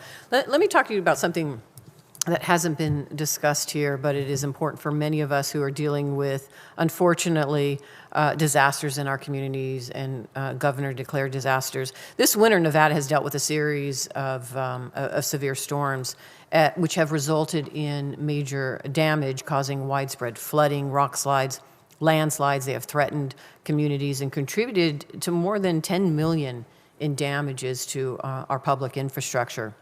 The governor and our federal delegation have asked President Biden to issue a major disaster declaration. But I wanted to discuss how issues like this can impact tax filing. I have a bipartisan bill that would allow the IRS to delay the tax filing deadlines upon the written request of a governor when a disaster has been declared. It's very critical that we have this, what we are seeing, wildfires, disasters happening, and it has an impact, and I'm hearing from my constituents, unfortunately, who are dealing with these disasters, on their ability to try to file these taxes. So my question, I guess, Commissioners, to you is, do you agree with the need to provide taxpayers flexibility in meeting that filing deadline when something like a natural disaster occurs? I do. I mean, we have a long history of extending deadline and creating flexibilities for individuals impacted by natural disasters. I think it's an important function for the IRS to not have a one-size-fits-all approach and assume every taxpayer is in the same situation. We appreciate having those tools. The final position the administration can offer on any bill is rest with the Treasury Department, but as a guiding principle, tools to help taxpayers in need are something that we're very interested in the IRS. Thank you. That's what I'm hearing from you today in your answers to my colleagues' questions. Let me jump to a separate subject. Immigrants face unique barriers to filing taxes. As a result, we have seen lower immigrant uptake rates of tax credits, such as the child tax credit, especially in Latino families. Two questions I have for you is, what steps is the IRS taking to remove barriers to filing taxes and receiving tax credits? And currently, it is my understanding that the IRS does not allow ITIN applications to be processed electronically and requires that ITIN applicants file a tax return along with their application. And I guess my question to you is, would you consider eliminating these barriers for ITIN applicants? So two questions, if you would, regarding the ITIN applications, and how do we deal with these barriers to filing taxes and receiving tax credits for some of our members of our immigrant communities who wants to file taxes? Yeah, I think it's been a theme of this hearing in terms of, taxpayers that are eligible for benefits, refunds, credits. We recently announced publicly, and we tried to make a lot of press about it, that file because the statute of limitations on your refunds are expiring. We have a lot of unclaimed refunds. People who can file, who can claim their refunds, are not doing so, and we want to make sure that we're paying people what they're owed. So how do you reach out to those immigrant communities, the Latino communities, who are paying taxes but or want to pay their taxes? Yes. But there's barriers to them. Maybe a language barrier. Yeah, we have to do more with our stakeholders, the intermediaries. We have to work more in communities. I mean, Senator, earlier I was talking about one of the reasons why I'm excited about the Inflation Reduction Act plan that we issued is that it really does allow us to establish three very clear priorities. The first priority I listed was customer service. And that's not just about answering the phones. And it's not just about improving the call center, all of which are important. It's also about outreach. It's about better understanding taxpayers. They're a diverse group. They're not all in the same situation. Some are struggling because of a disaster. Some are struggling because of they're acclimating to the United States in some way. And some are struggling because they financially can't afford to pay what they owe. And we want to get them on installment agreements and help them that way. We can do better in all of those outreach efforts. And I'm looking forward to working with the team at the IRS to do that. Thank you. And then I know my time is up. Finally, in response to your conversation earlier with Senator Johnson, as you provide that feedback and that information that he requested to the chair, can you distinguish between the two? You have auditors and you have investigators. You have criminal investigators that investigate for fraud, criminal fraud, and then you have auditors that are looking at the tax returns of individuals and corporations. Can you, when you provide that information, distinguish between the two? Yes. And would an individual receive outreach from an auditor if there is a technical question that auditor has about their tax return? Yes. Okay, so that could be separate from a criminal investigator that may be responding to an investigation they're doing for criminal fraud, Yes. correct? Yeah, and we try to be clear, and we can ramp up our communication efforts on this. When you can expect to be contacted by the IRS, it can happen, and it typically happens because there are questions that we have about what you filed. It might be a criminal question, it might be just an audit question, but it does happen. And one of the things that I'm worried about is that we need to make clear that more often than not, if someone's telling you they're from the IRS, they're not, and it's a scam. So it's not easy to navigate, but we do need at times, and we're going to try to be as transparent as possible, to reach out to taxpayers. And I'm really committed to creating a culture in the IRS where when we're doing outreach, it's to help. This is this customer service point. Time of my colleagues expired. Senator Brown. Thank you, Mr. Chairman. Commissioners, I've said to you privately, thank you for returning to public service. IRS commissioner is not the easiest job on the planet, especially when you're subject to a political attacks pretty much all the time, but glad you're up to the task. Earlier, you told Senator Wyden how much IRS service has improved since last filing season. Things are getting better. My constituents are still frustrated with IRS, no surprise, particularly small businesses waiting to receive the employee retention tax credit to which they're entitled. I know your staff's working on resolving these cases. I appreciate your attention to it. I know you touched on outreach to Senator Warner earlier. Last fall, IRS sent letters to 9 million households that appeared to be eligible for the EITC or CTC, something that Senator Wyden has made such a priority in this committee, but haven't claimed them. We know that roughly 1 in 5 EITC-eligible households don't claim it. What are some of your findings from last fall's outreach? How will you build off it to improve outreach to these households?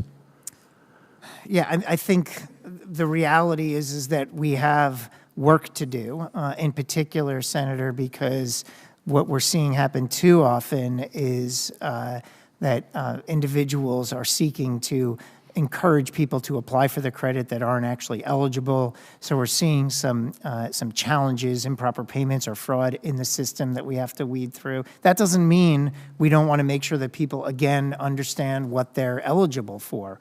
So I think there's more take-up rate that can happen, and we are seeing employee credits come in, retention credits and other types of credits still come in the door. But every time we do an outreach effort, we learn something, and we're on a continuous improvement journey. So the challenge is, how do we hit the right people with the right set of guidance, make sure they understand, help them navigate the complexity. They may be disincentivized because they think it's going to be too hard. How do we answer those questions effectively? And how do we also create an important firewall to make sure that people are not duped by nefarious players that are trying to take advantage of that? Speaking of that, could you reduce improper payments if Congress let you regulate paid tax preparers? Yes. Okay, important to know. And when you were here last, I asked you about the 1099-K reporting threshold. My concern that this was a burden on Ohioans, a burden on third-party platforms, and a burden on the IRS. Would a higher threshold make this simpler for you to administer so that IRS could focus its resources more efficiently? And therefore, would you support congressional efforts to increase the threshold? So I'll answer the first question. Absolutely, yes. The higher the threshold, it would reduce volume, it would reduce complexity, it would make the IRS's job a lot easier. In terms of whether we can support, that's an issue that I always have to defer to Treasury on. Okay. On any piece of legislation, I do not have the authority to give the administration's position. It's Treasury that does that. Okay. I know Senator Hessen, as you know, we've talked to Senator Hessen and I are working on this to increase the threshold to $10,000, cutting down on red tape for taxpayers and doing the advantages to IRS that you mentioned. Last question. I'd like to see the new energy tax credits for the IRA work in support of American manufacturing, spurring genuine domestic supply chains, particularly in the solar industry where so much capacity needs to be built quickly. My state, in northwestern Ohio, has the largest solar manufacturer in the country. Tell us about IRS plans to administer these manufacturing credits to minimize administrative burden and delays to issuing the credits so that the critical IRA funding will truly benefit these reshoring efforts. We have a lot of work to do, Senator. We've issued a variety of different notices. We've requested information. We're taking in a ton of input from a variety of different stakeholders about how they want to see IRS regulation and IRS guidance issued. I expect that we'll issue in the coming months additional notices of proposed rulemaking. And we're going to get a lot of comments. And I think I was answering a question earlier, I think from Senator Cornyn about, there's a lot of moving pieces to track in terms of different input and different stakeholders, and the right way to do it is to go out with an advance or a notice, lay out the issues, collect the feedback, and then publicly discuss as much as possible the various trade-offs we need to make in making these work. And I look forward to talking to you once we have a fuller set of feedback from the various stakeholders as part of our notice and comment rulemaking, where things are landing and getting your feedback. Thank you, Commissioner. Senator Brown, good points, and I particularly appreciate your hammering away on solar manufacturing. We are going to regret it deeply in this country if we look back at this period and we gave short shrift to solar manufacturing. A lot of panels coming from overseas. I get all that. We've got to manufacture more at home. Thank you for making the point. Our next question will be Senator Young. Good to see you, Commissioner. Thanks for being here today. I know you've only been on the job for a short period of time, and there are no doubt a whole number of improvements you'd like to see made that have not yet been fully carried out. So with that in mind, I want to first focus on some trends that we've seen in this 2023 tax filing season. In your remarks today, you stated that the tax filing season has gone well. Among other things, you point to the IRS's phone performance, claiming to have answered more calls from taxpayers seeking our help than in 2022. On this particular point, I'd have to refer you back to our own reported numbers. 3.9 million is the number of lower calls as of April 8th that the IRS has answered in 2023 as compared to that same time last year. So there are 3.9 million fewer calls. But beyond this, I'd like to reflect on a few additional IRS-provided numbers given to us by TIGTA that are not routinely reported to the public, all as of April 1st of this year. 10.5 million are the number of calendar year 2022 and 2023 our original tax returns that have not been fully processed because they've been suspended. 3 million is the number of these returns that the IRS considers to be overaged, which works out to nearly 30%. 6.7 million is the number of calendar year 22 and 23 amended tax returns that have not been processed. And 4.7 million is the number of these returns that the IRS considers to be overaged, which works out to be more than 70%. I'm almost done painting the picture here.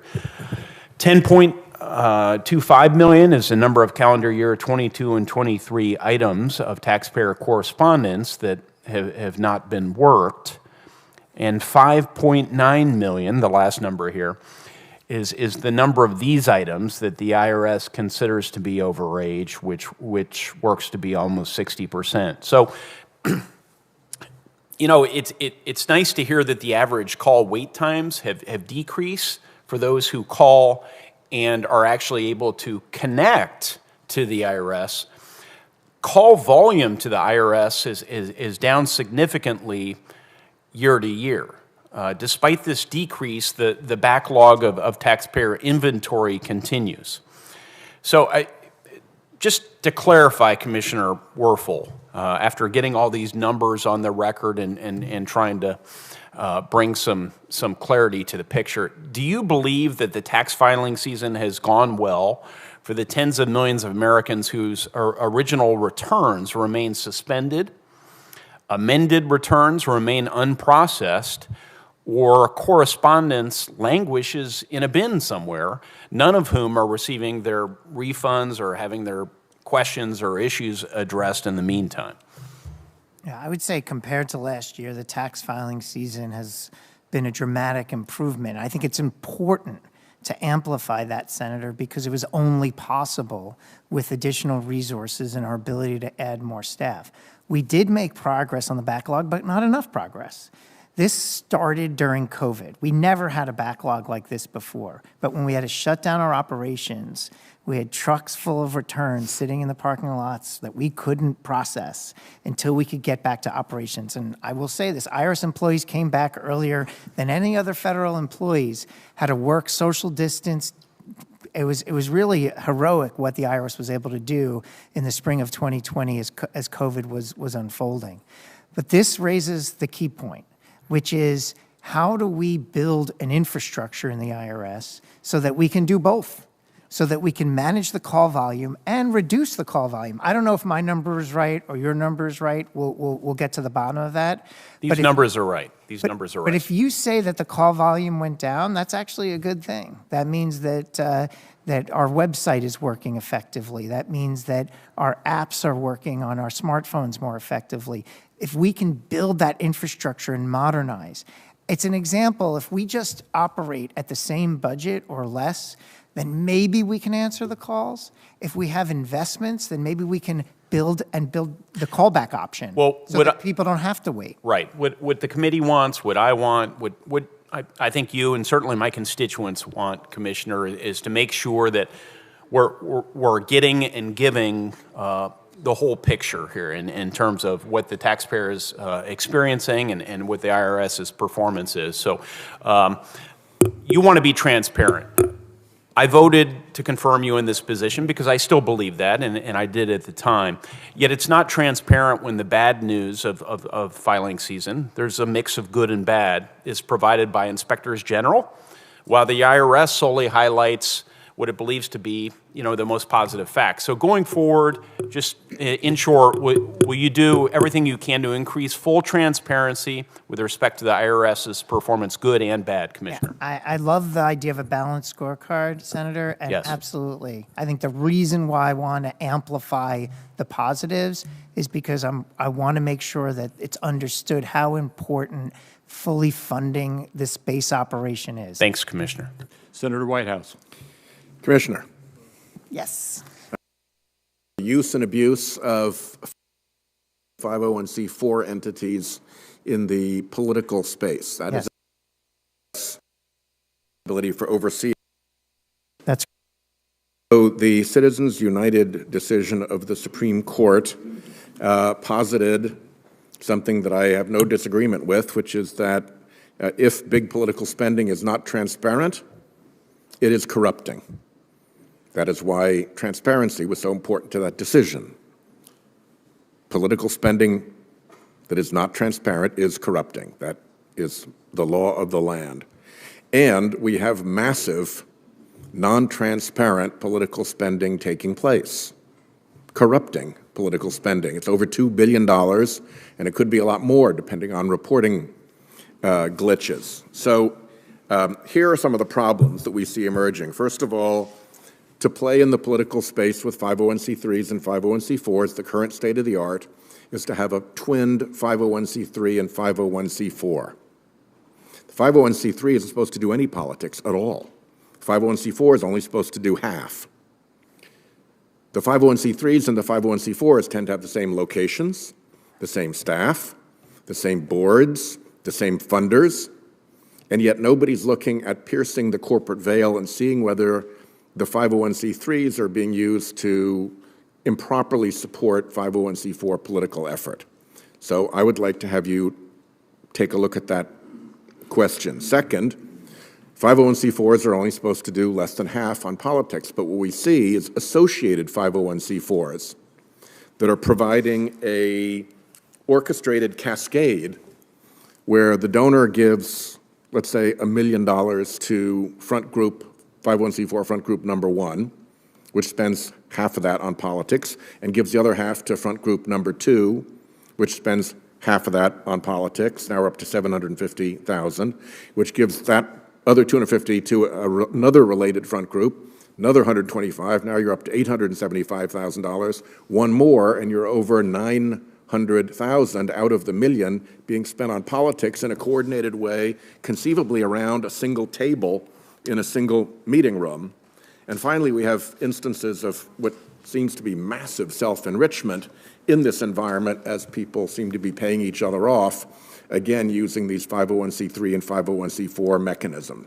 My challenge to you is that I have seen big blowback from big special interests when the IRS has tried to do its job in this space. I think you saw some of that pretty close to hand. And I think that the IRS has chickened out and refused to do its job in this space because they fear that political blowback. And they've created basically a lawless arena here in which the ref has chickened out and left the field. And I ask you to pull up your socks, do your job, look at these 501c3s and 501c4s, and in particular, look at these new behaviors with the numbers being so massive, with the coordination between 501c3s and 501c4s being so suspect, and with the 50% rule being flouted, to the extent it made any sense to the beginning, being flouted by coordinated groups of 501c4s operating in conjunction. Will you do that? So, Senator, it's interesting that you use the referee analogy. I shared with the team when I arrived at the IRS that it does feel like the IRS is the referee in that we get booed whether we get the call right or we get the call wrong. And there's nothing wrong with that. That's our role. But we can't leave the field. You know, we can take the boos, but we have to be on the field. So my answer to you is if we are falling short of our responsibilities, then we have to take a close look at that and figure out what we're doing. We have to meet our responsibilities. You're completely falling short, that you've vacated the field, that there's no effort being put into any of this because of the harassment that the IRS received when it last took a look in these areas. I think I would ask. If I'm wrong, please correct me and with a. Well, I think you're not wrong in that it's an extremely complicated space. We learned 10 years ago that how complicated a space it is. It asks the IRS to answer questions that are extremely, extremely sensitive, and places that onus on the IRS. In an environment where we're trying to build trust with taxpayers and improve the overall dynamic that we have with taxpayers. So I think my time's up, so we'll follow up as needed we're on gonna have that. to follow Let me up, also Senator. just quickly thank you for your work on our reciprocal FATCA bill, and I think that's important to both stemming offshore tax evasion and dealing with kleptocrat assets, and I yield back. Thank you. Thank you, Senator Carver. Thanks, Senator Carver. Welcome back. It seems like about a month ago that you were sitting here and we're having your confirmation hearing. Your parents and your spouse and your children were all sitting behind you, full of joy and pride, and I hope they still feel that way. And again, we're still grateful to all of them for sharing you with our country. Somehow I'm 2 inches shorter now, Senator. No, I'm well, you don't great. look it. You don't. Great. I've got a great team holding me up here. That's good. Today there are no minimum standards, as you know, for our professional requirements for paid tax preparers. It's not a new issue. This is one we've talked about and, frankly, not done enough about for years. But the problem too often results in error-filled tax filings, sometimes outright fraud, as you know. While most preparers provide excellent service to their clients, the IRS receives tens of thousands of complaints, each year about bad actors. And for these reasons, the General Accountability Office has recommended again and again and again that the IRS, Congress give the IRS the authority to establish standards to properly regulate paid preparers, especially those who may be acting in bad faith or preparing inaccurate tax returns. Again, this is not a new issue. It's one that we've actually, I think, discussed before. How is the IRS managing the risk associated with paid preparers who who knowingly or unknowingly prepare inaccurate returns? And what more should the Congress do to further protect taxpayers? Senator, it's such an important issue. As I move up my learning curve every day on tax administration, you start to see that there are moments where problems occur and there isn't a victim. It's a mistake. The wrong amount might be paid. The victim might be the government's finances, but there isn't an individual person that's a victim. But in the cases that you raise, there are victims. There are people that are being taken advantage of, often vulnerable populations, unsuspecting, and it can be heartbreaking and it's angering. And I want the IRS to be doing its part to really kind of close this type of stuff down and to be as aggressive as we can be in dealing with these nefarious individuals who are creating victims in order to financially benefit themselves through the tax system. More tools would be helpful. As I said earlier, I can't comment formally on legislation. That's the domain of the Treasury Department. But we always welcome tools that can help us do more outreach or crack down on fraud and on the type of behavior where the result is a victim. And so I know that we have teams of people at the IRS that are looking at these nefarious preparers, trying to determine how we can get to them earlier. There's a lot of education. During filing season, Senator, we do something we call the Dirty Dozen, which is where we outline the tax scams that are out there. We try to promote it, get as much publicity as we can out to Americans that these are the types of things to be on the lookout for. And scamming preparers is one of the things that is like always front and center in our Dirty Dozen. Okay, so thank you. Helping get the message out is critical. Good. Thanks for that. I think Senator Warren may raised before I arrived at the hearing today the issue of no-cost filing services and expanding those. But with the 2023 tax filing season coming to a close, many of my constituents recently went through the complex and often costly process of filing their tax returns. My wife and I did too. But while the Free File program was created to simplify this process at no cost for lower income taxpayers, the program is not working as intended. And a review of the program that I requested from GAO, from the General Accountability Office, not long ago found that the program's utilization rate is drastically low, disappointingly low, with I think some 4% of eligible taxpayers using the program in 2020, 4%. In response to GAO recommended the IRS offer additional options for free online filing service.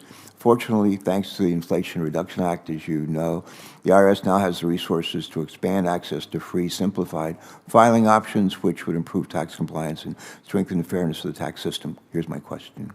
What are the benefits of expanding no-cost filing options for low and middle-income taxpayers, and what action is the IRS taking to make it easier and more accessible now for taxpayers to file their tax returns in future years? Yeah. So the main benefit is options. Different taxpayers have different preferences based on their preference, based on their position in terms of how they're going to engage with the IRS. We would love all taxpayers to engage with us in a more digital way, but not all taxpayers can. Some of them want to walk into our walk-in centers, and we've been able to open more walk-in centers with the Inflation Reduction Act. The benefit, Senator, is options. Taxpayers need options. And the other benefit is if we can implement these options in a way that simplifies a very complicated journey that can often be very intimidating, then we've created a true benefit to America and to citizens, that they have optionality, and we've made their job easier of complying with the code. Thank you. And the Inflation Reduction Act does provide us needed resources to be able to build those channels. Now, I know there's this one question that's out there on direct file, and as I mentioned earlier, we are mandated by the Inflation Reduction Act to study it. I think when we produce that study, we'll be able to discuss potential issues, strategies, what to do from here. All right, thanks so much. Thanks, Mr. Chairman. Senator Cassidy. Thank you. Commissioners, thank you for being here. During your confirmation hearings, I asked if the IRS would consider having a third-party vendor to do your IT management. And at the time, I submitted for the record news reports going back to the 1980s where IRS has requested lots more money, and then a lot of news reports that said they have not accomplished what they attempted to do. It's like, Christmas. Every year, IRS wants more money for IT, and every year there's reports that it's delayed. So you had suggested an openness to the concept then. Has that been acted upon, analyzed, in any way encouraged? Yeah, absolutely. Looking at our IT strategy, I'm moving up my learning curve on where we are with our technology. And what I've learned is, look, there have been successes. And I'm very interested in those successes, and I can talk to you about them. Why am I so interested in these successes? Because what were the preconditions for those success? Why were we able to build and deploy a successful modernized e-file program? How did that happen? And then there are non-successes. There are areas where we set out to accomplish something, for example, to fully modernize the individual master file, and we've only made progress, but we haven't fully modernized it. And so that's how many years overdue? You could look at different time frames, but it's years overdue in terms of being fully modernized. But there are elements of it that are modern. So let me ask, just because I have other questions. Please. Has contracting with a third party, such as Department of Defense does, for some of these services, been part of the considerations? Yes, and one of the things that I've also learned is that about 2/3 of our IT spend is on contractors, 1/3 on IRS employees. That doesn't mean that that's the right level. Now, of course, contractors is separate from going to the cloud with. I think, and you raised that during the confirmation hearing, and I'm absolutely pushing the team to look at cloud, service-oriented architectures like cloud as an alternative. Great. Absolutely. Don't mean to cut you off. I just got limited time. No, I got you. Okay, next. In 2020, the IRS made final regulations regarding guidance on the definition of medical care under Section 213D of the IRS Code. Essentially, that primary services, what primary services are and are not qualified medical expenses for the purposes of HSAs. And the final rules said that direct primary care are, quote, expenses for medical care under Section 213 of the Code, because these payments are for medical care, a health reimbursement arrangement provided by an employer generally may reimburse an employee for DPC arrangement payments. It's great. It works for businesses. But it stops short of saying the same thing for individuals. And IRS still takes the position that DPC arrangements are insurance or some sort of health plan. So we have two separate treatments for a piece of, you see where I'm going with that? Yeah, I totally see where you're going with it, and I think it's a really good question. It was not on my radar screen. It is now, and I want to get to the bottom of whether these things are insurance or not. I've started to have conversations. I understand there's a complication. I understand there's benefits to an interpretation that would not have it treated as insurance, and I want to get back to you on it. I appreciate that. Secondly, we've had, my office has pushed, part of the reason for the backlog is that they have these services that kind of fill up your phone calls with automated services so that you have to go to them to get through. Yes. And you had a pilot program as to how to address that. How is the pilot program going, may I ask? It worked, and part of it is that we were able to get the reporting time down to 4 minutes, or the waiting time down to 4 minutes. Is that by taking out the automated calls? It's part of that reason is we're So is that pilot going to be expanded to the entirety of this?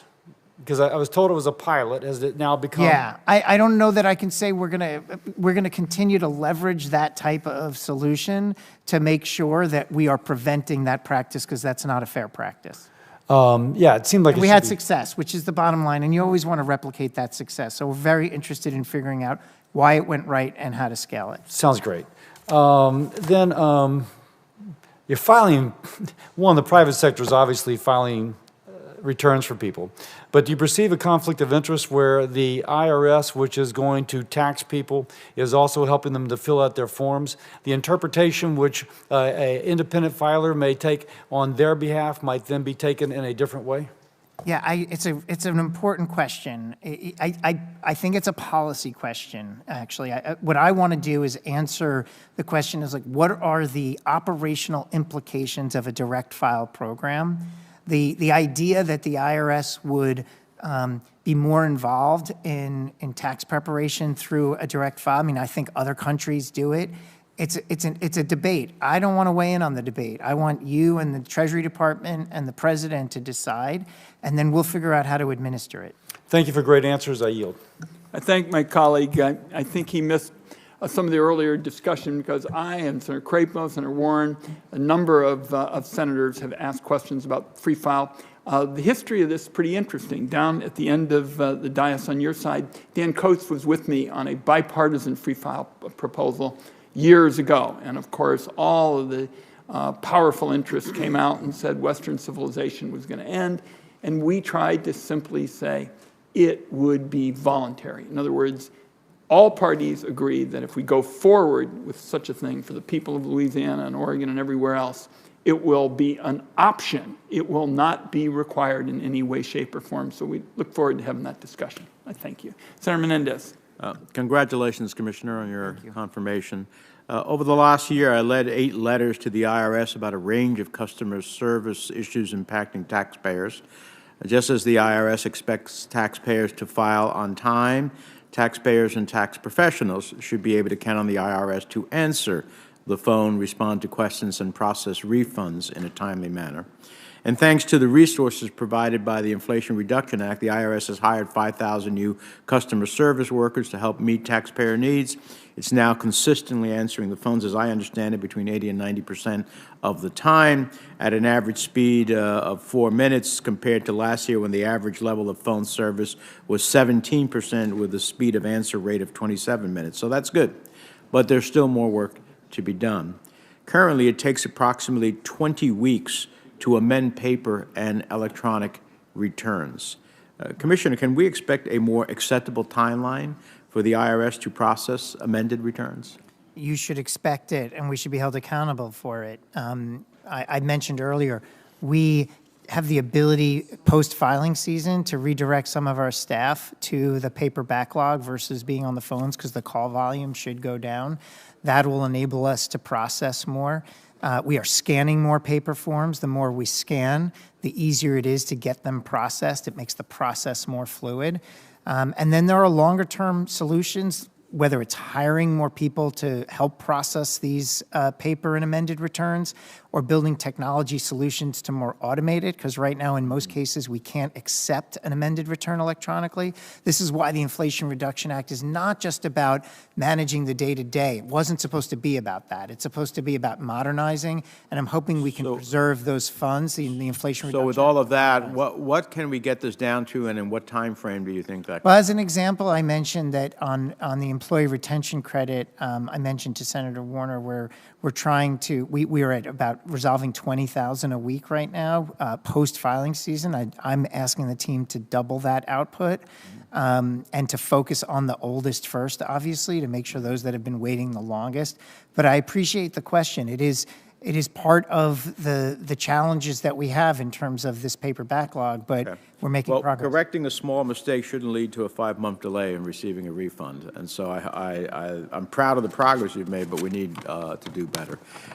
Let me ask you, with reference to a joint report from Stanford University and the Department of Treasury, found that black taxpayers are at least 3 times as likely to be audited by the Internal Revenue Service. The IRS doesn't collect data on race or ethnicity, and the report suggests that the disparity is attributed to discrimination in the IRS's computer algorithms that select returns for audit. The report also found that the IRS disproportionately audits people who claim the Earned Income Tax Credit. So, Commissioner, last time you were before this committee, you committed to providing a report on this issue within 60 days of your confirmation. That would be May 9th, so we're not there yet. I understand that. But with that commitment nearly 3 weeks away, what have you learned about the issue, and how is the IRS planning to address this inequity? So I want to start with the important premise that it's essential that our tax system is fair. Fairness is what anchors our mission statement. And when I got the directive from this committee to issue a report in 60 days, I engaged with my team on day one to make sure it's a priority to fully understand what's going on with this report from Stanford and how do we get to the bottom of it and figure out what we need to do going ahead. I don't want to get ahead of the final report because it's not done yet. I will share that we are asking, I think, the right set of questions. We're asking questions like, what are the major tenets of IRS current corrective action plan to address improper payments? Do existing EITC case selection process unfairly raise audit rates for black taxpayers in relation to non-black taxpayers? There's about 6 or 7 key questions that we're answering. Are you still committed to providing a written report to the committee by May 9th? Absolutely. Okay. And then finally, while we're on the topic of tax equity and tax administration, the IRS contracted with ID.me for verification services of this tax season, despite a track record of inequitable outcomes for minority taxpayers. When can we expect the IRS to use Logan.gov for verification services? Yeah, and we are very interested in adding additional authenticating providers, and login.gov is one that we're interested in. It's my understanding that they are working through at GSA some security issues that they want to make sure that they've wrapped up.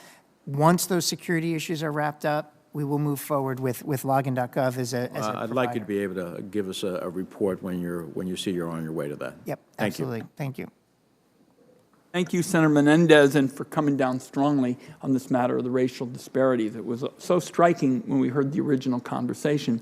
If they got that kind of information when they weren't looking for it, it just struck us that we better get on it, because if you're going to look for it, it could be significantly more serious. So thank you. Look forward to working with you. All right, Senator Tillis. Thank you, Mr. Chair. Commissioner Werfel, I appreciate the time we spent in the office. I was one of 4 of the members of this committee that voted for your confirmation, along with 2 others off the committee, because I think you bring a private sector experience, deep knowledge of the IRS. If I were confronted, if I were back in my job at Price Waterhouse Consulting with enterprise transformation, and I was assigned a client that was struggling to meet current service level agreements, trying to get customer service right, trying to get the technical people you need to fulfill the primary mission of the organization, the first thing that I would tell my client is don't think about a big new system that expands your responsibilities before we fix the current plumbing, which I believe you're well qualified to do.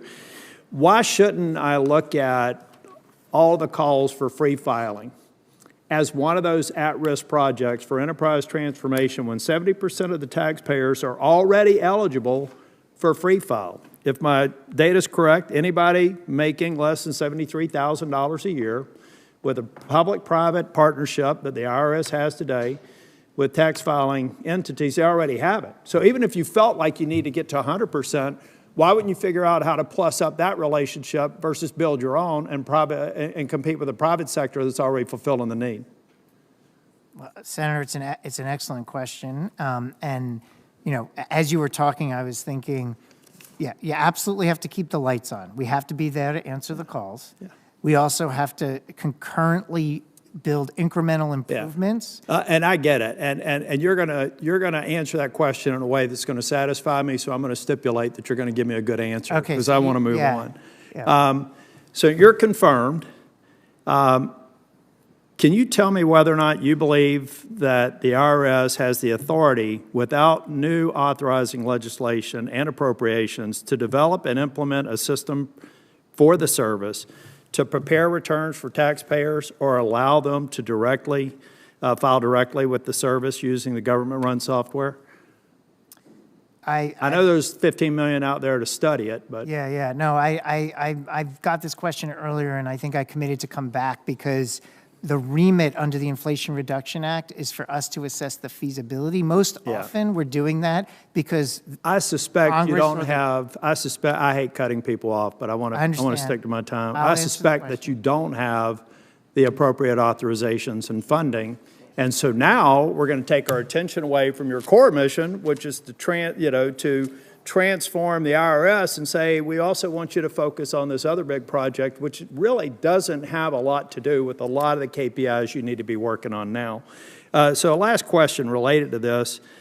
Recognizing the well-documented leaks of taxpayer information and outdated computer technology, what's your assessment of the service's technical capabilities to develop a complicated program that would actually do that? Or do you view that as an implementation risk for all the other big rocks that you need to turn over now that you've been confirmed? Well, I think I mentioned during my confirmation hearing, in many ways, it's got to begin and end with data security. It's fundamental. People have to know and trust that their And we have some credibility issues to deal with there. There's mixed results. Like, I looked at it and I said, okay, tell us about our technology. Well, we successfully defend a billion cyber attacks a year. And we need to continue on that path, because one successful attack. So let's harden the base that we're already the data stewards of.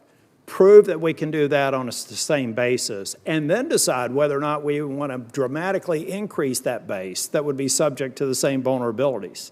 I know that your training experience in the private sector puts you in a position to say, you're asking me to move things ahead of the implementation timeline that are standing in the critical path of the things that I need to get done quickly.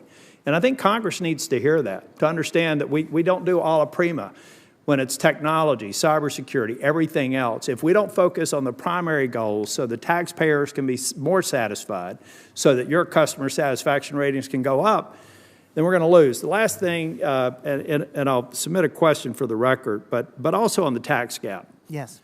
The left is going to say it's all about finding a handful of billionaires and trillionaires. If there is one, there will be one soon. And the right is going to say all you're doing is hurting small businesses with the tax gap.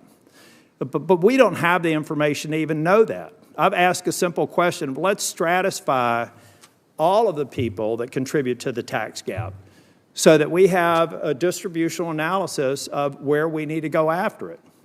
And I can't get an answer to that question. So why is it that I can't get an answer when somebody says that we've got $1 trillion tax gap, that I can't have, at least at the 30,000-foot level, what bucket they fit into?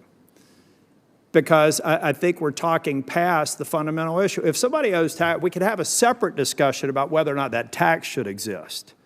But to the extent that it's in the tax code, then the taxpayers need to pay it, and then we can work on repealing it. But I really need more information at a more granular level than $1 trillion, so that I can start applying a rationality test to some of the statements that are coming out of these committee hearings and out of the mouths of my colleagues, because I don't think that they actually have the data upon which they can base some of these assertions. I'm gonna try and set up a meeting to come with you. Would you commit to me having a meeting in your office to go through your enterprise transformation plan? Absolutely. I look forward to it. Thank you, Mr. Chair. Thank you. I thank my colleague, and just to give him 30 seconds worth of history before you were on the committee. The reason that this tax gap issue was so relevant over the last year is because it wasn't some member of this committee, a Democrat or a Republican. It was Donald Trump's commissioner who held the post that Mr. Werfel did, Mr. Rettig. You know, Chuck Rettig, who had been a longtime auditor, he was the one who made the statement, A, that he thought it could be up to $1 trillion, and B, it was his opinion that it was overwhelmingly due to those who are extremely wealthy, because of the argument, and I certainly have made it, that for somebody who is a trucker, for example, in Oregon or North Carolina, the government actually has the information in the vast majority of cases. That's how Mr. Chair, which is why I find it extraordinary that I can't get an answer to my question. If people have made that assumption, then hopefully someone who made that statement actually had accurate data upon which to base that statement, and we don't have it. So whether it's the Trump administration, the Biden administration, Obama, Bush, Clinton, that doesn't matter to me. What matters to me is I haven't seen anybody share that with me. So all we've got is $1 trillion number and a great political whipping boy. But I'm not here to do that. I'm here to solve the problem. Even if it is applying a tax code that I disagree with, if you owe it, pay it. But let's get more strategic about the way we go about dealing with the tax. If we want to solve the problem, if we want to keep it at the high level and use it as a talking point in committee, that's great. But if we want to solve the problem, we have to have data to drive our priorities. Thank you, Mr. Chair. And I would only say my colleague is absolutely right in saying that it's smart to get more detail. And as you and I talked about, an example of a detail is our Credit Suisse investigation, where Credit Suisse got busted a decade ago, and our investigators found they're doing exactly the same thing. So we have hard information on it. So as you seek to get more detail on it, put me down and happy to work with you. Okay, Senator Barrasso. Thanks so much, Mr. Chairman. Mr. Werfel, thanks very much for being here. You know, when we visited in my office and when you were here for your nominating hearing, I asked you for your opinion on the funding priorities in this reckless tax and spending bill. I expressed my concern about $80 billion in additional funding for the IRS. And specifically, we talked about the enforcement amount versus the amount for taxpayer services. You know, $45 billion for enforcement and only $3 billion for taxpayer services. So the ratio of $15 of enforcement for every $1 of services, you know, in the IRS strategic operating plan for the spending of all of this money, the first objective that you list is to dramatically improve services to help taxpayers meet their obligations and receive the tax incentives for which they're eligible, yet the money ratio is 15-to-1 enforcement over providing for services. And this doesn't even include the additional $29 billion request for supplemental funding that you've come up with. So why would the IRS in its discretionary budget request, despite $45 billion in funding for enforcement, request, again, more money for enforcement, $5.9 billion, than it's requesting for taxpayer services, $3.4 billion? Yeah, so I'm really appreciative of the question because I think it's really important to break down our budget in a way that makes sense and can be understood. So our base budget pays for our day-to-day operations, the volume of things that come in, both from a services and an enforcement standpoint. And as I explained in my testimony, if you look at our base budget over the last 10 or 15 years, it has been on a steep decline, while the U.S. population and the tax laws and filers has all been much more complicated. So when COVID hit, everything kind of broke. And at that point, it was basically we couldn't do and continue to manage the way we would want, and services plummeted, and frankly, audit rates plummeted. And so what we need to do now is not think about the Inflation Reduction Act as let's use that to patch the holes in our base budget, because what the Inflation Reduction Act does is it spends for increased capacity so that we can improve operations. The difference, Senator, between just answering the calls versus having a callback option, having more digital channels, having more bots in the phone line so that people can get through quicker on things they can do in an automated way. So now to your question, look, there is room for us to increase our capacity in enforcement. The stats on this are pretty eye-opening. We only have today 2,600 staff that are responsible for assessing compliance with our highest wealth taxpayers, and there's more than 390,000 high wealth taxpayers. So to give you a ratio, that's one IRS person for every 150 high wealth taxpayer. And these filings are big and complicated. They can be thousands of pages, tens of thousands of pages long. So look, if we started to move money out of enforcement into services, we would lose the ability to develop the capacity in that area, and that ratio would suffer. So the reality is we need to do both. It's our job and our role to make sure that the tax system is operating effectively, answering the calls, improving the calls, but also making sure people pay what they owe. Because as we discussed, what I hear about in Wyoming are people that call the IRS, trying to get information, can't get somebody to answer the phone, all of those issues. So, you know, sticking to the issue of taxpayer service, when you look at the justification that you printed for this fiscal year budget, it says, quote, unless the IRS realizes sustained increases in discretionary funding, service quality is going to continue to suffer. I still don't know why the IRS is, in its plea for more money in its budget request, threatening to cut back taxpayer services instead of wanting more and more money for enforcement. So that's where I am on that. You know, the other issue is this long-awaited strategic plan for the so-called Inflation Reduction Act. It's well documented, very late, despite the extra time to pull together this highly anticipated plan. It's lacking in measurable targets. Basically, to summarize, the indicator said, we will do better. So the Wall Street Journal reported that your Deputy Treasury Secretary, Wally Odiamo, referred to the plan, and he says, we don't want to be locked into numbers on a piece of paper. I would just tell you, Mr. Werfel, every taxpayer in this country believes that they are locked into numbers on a piece of paper or they can go to jail. That is the difference. But if your assistant deputy secretary doesn't think you don't want to be locked into numbers on a piece of paper, I have taxpayers all around Wyoming who have very similar concerns. So thank you, Mr. Chairman. Thank my colleague, Senator Casey. Mr. Chairman, thanks very much. Commissioner, good to be with you. I wanted to start with a program that is little known and probably underappreciated, but is enjoying, I think, great success. And it's not a program that many people have heard about, so-called VITA, V-I-T-A, Volunteer Income Tax Assistance Program.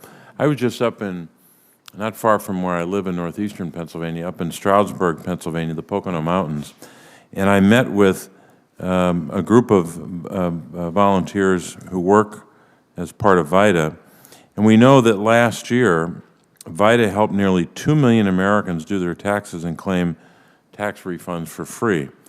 VITA tax returns are very, very accurate. Its volunteers have a 96% accuracy rate in preparing returns, while paid preparers have only a 40% accuracy rate, according to a GAO study in 2014. So 96% accuracy rate versus 40 for paid preparers.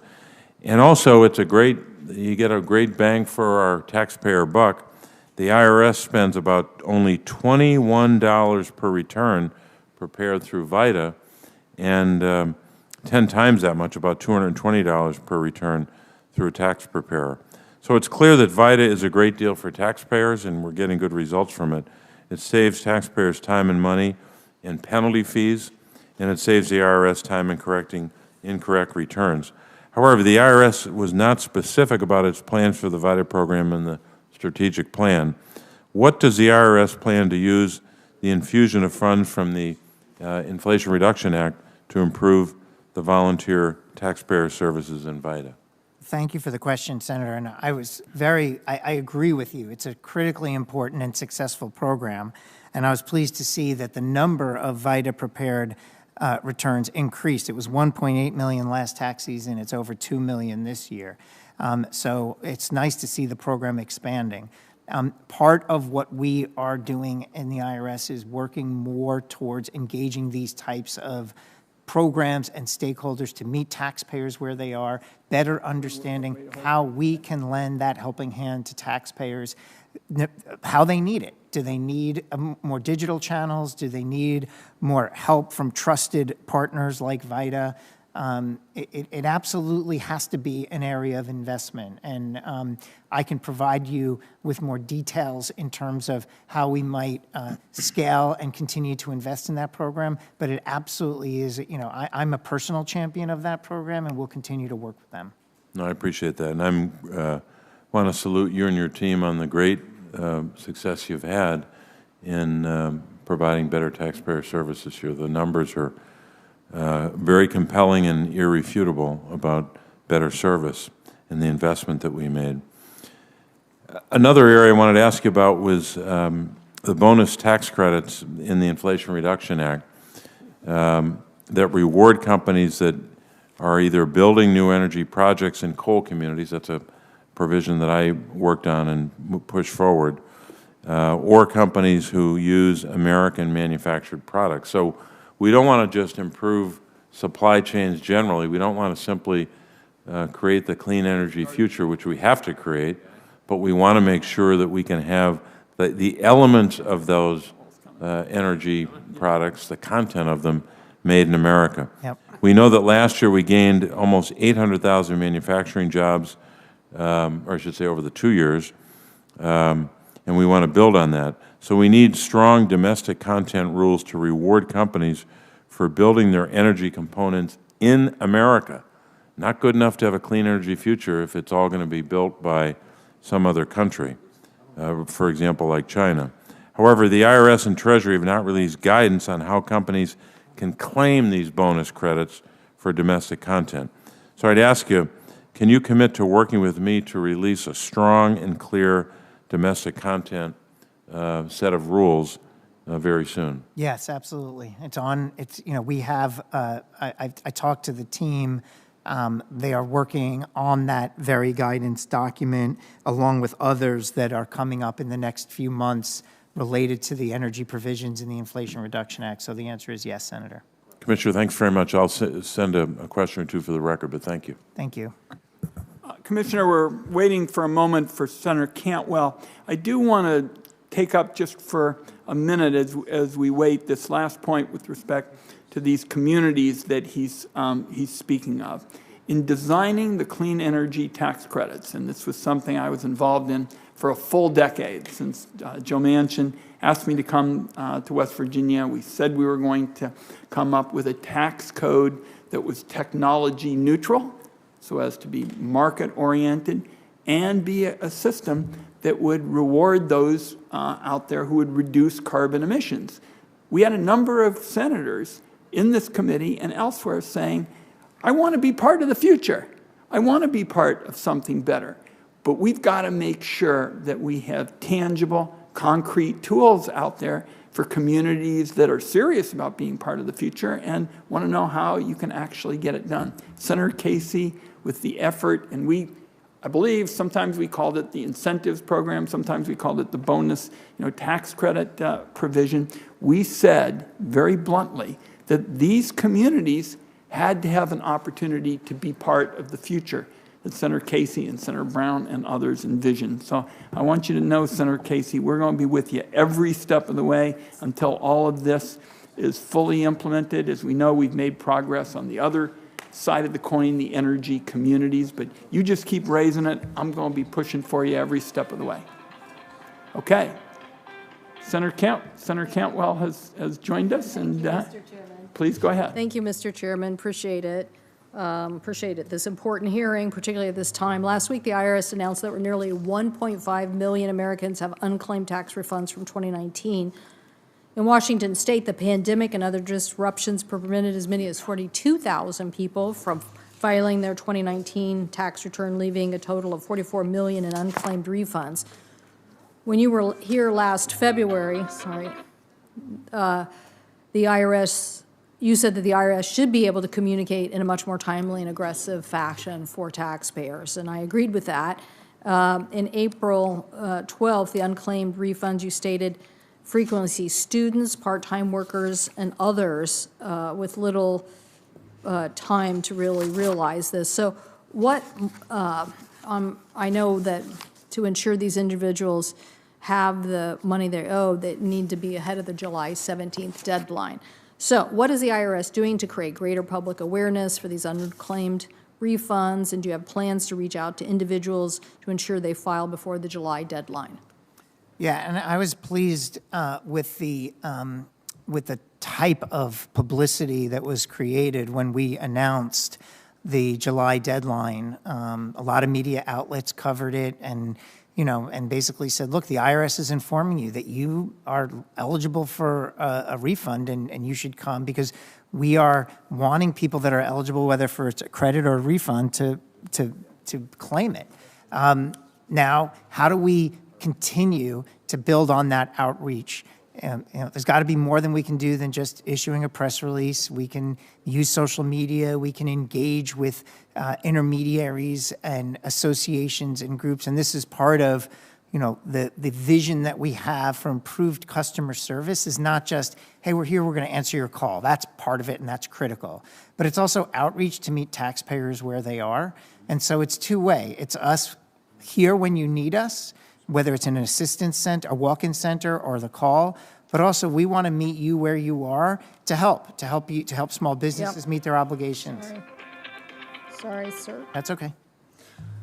How many taxpayers do you estimate are missing or receiving the earned income tax credit because they failed to file in 2019, overall, besides our state?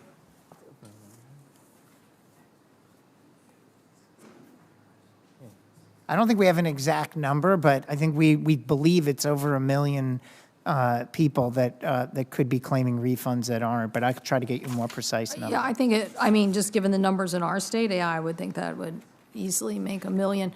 Well, I think we communicated also about this notion that, when it comes to owing money to the IRS, we have a lot of direct communication with people. Yeah. So I'm for creating a more virtual experience for taxpayers, particularly by segmentation, when people, these are the problems, these are the issues, right? I know you have like frequently asked questions and things of that nature, but I think the response from the IRS and direct communication with people on these issues would go a long way. I appreciate that. All right, thank you, Mr. Chairman. I thank my colleague. We're going to liberate you momentarily, Commissioner. I just want to give you my sense of where we are. I mean, the reason the tax gap is so important, and I started talking about it, it's come up, repeatedly, is my take, looking at all the data we have and what Chuck Rettig and others have said, is closing the tax gap cannot really be addressed unless you also beef up enforcement against those very wealthy individuals who aren't paying taxes. Second, I think you've made the case with respect to improving customer service, and I think you've done it in an appropriate way. You haven't stood up and shouted, "We're done, we're done." You said, "Look, we're making a lot of progress here. It's high time that we did in terms of the calls and shorter waiting times and reducing the backlog." And I like the fact that we've made it clear we got a lot of heavy lifting to do. Nobody is having a victory parade today. Your comments with respect to auditing of taxpayers, again, with incomes below $400,000, we're going to clearly make progress compared to what we saw a few years ago, and I think that is an important objective as well. With the release of the strategic operating plan, we've got a opportunity to really do this right in terms of making sure we protect people who shouldn't be subjected to audits, and at the same time going after the high income individuals and corporations and partnerships.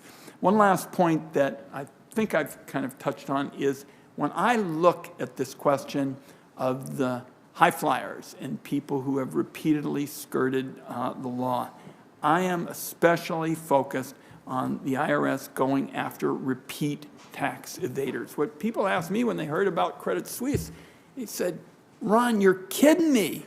I read that they got busted just a few years ago and their CEO came in and raised their hand and said, never going to happen again." You can't explain to taxpayers how you're not doing anything about it if it happens again, and we actually gave them a discount on their penalties the first time because they made all these claims that, we'll be honest. So how you deal with these repeat tax evaders is particularly important to me.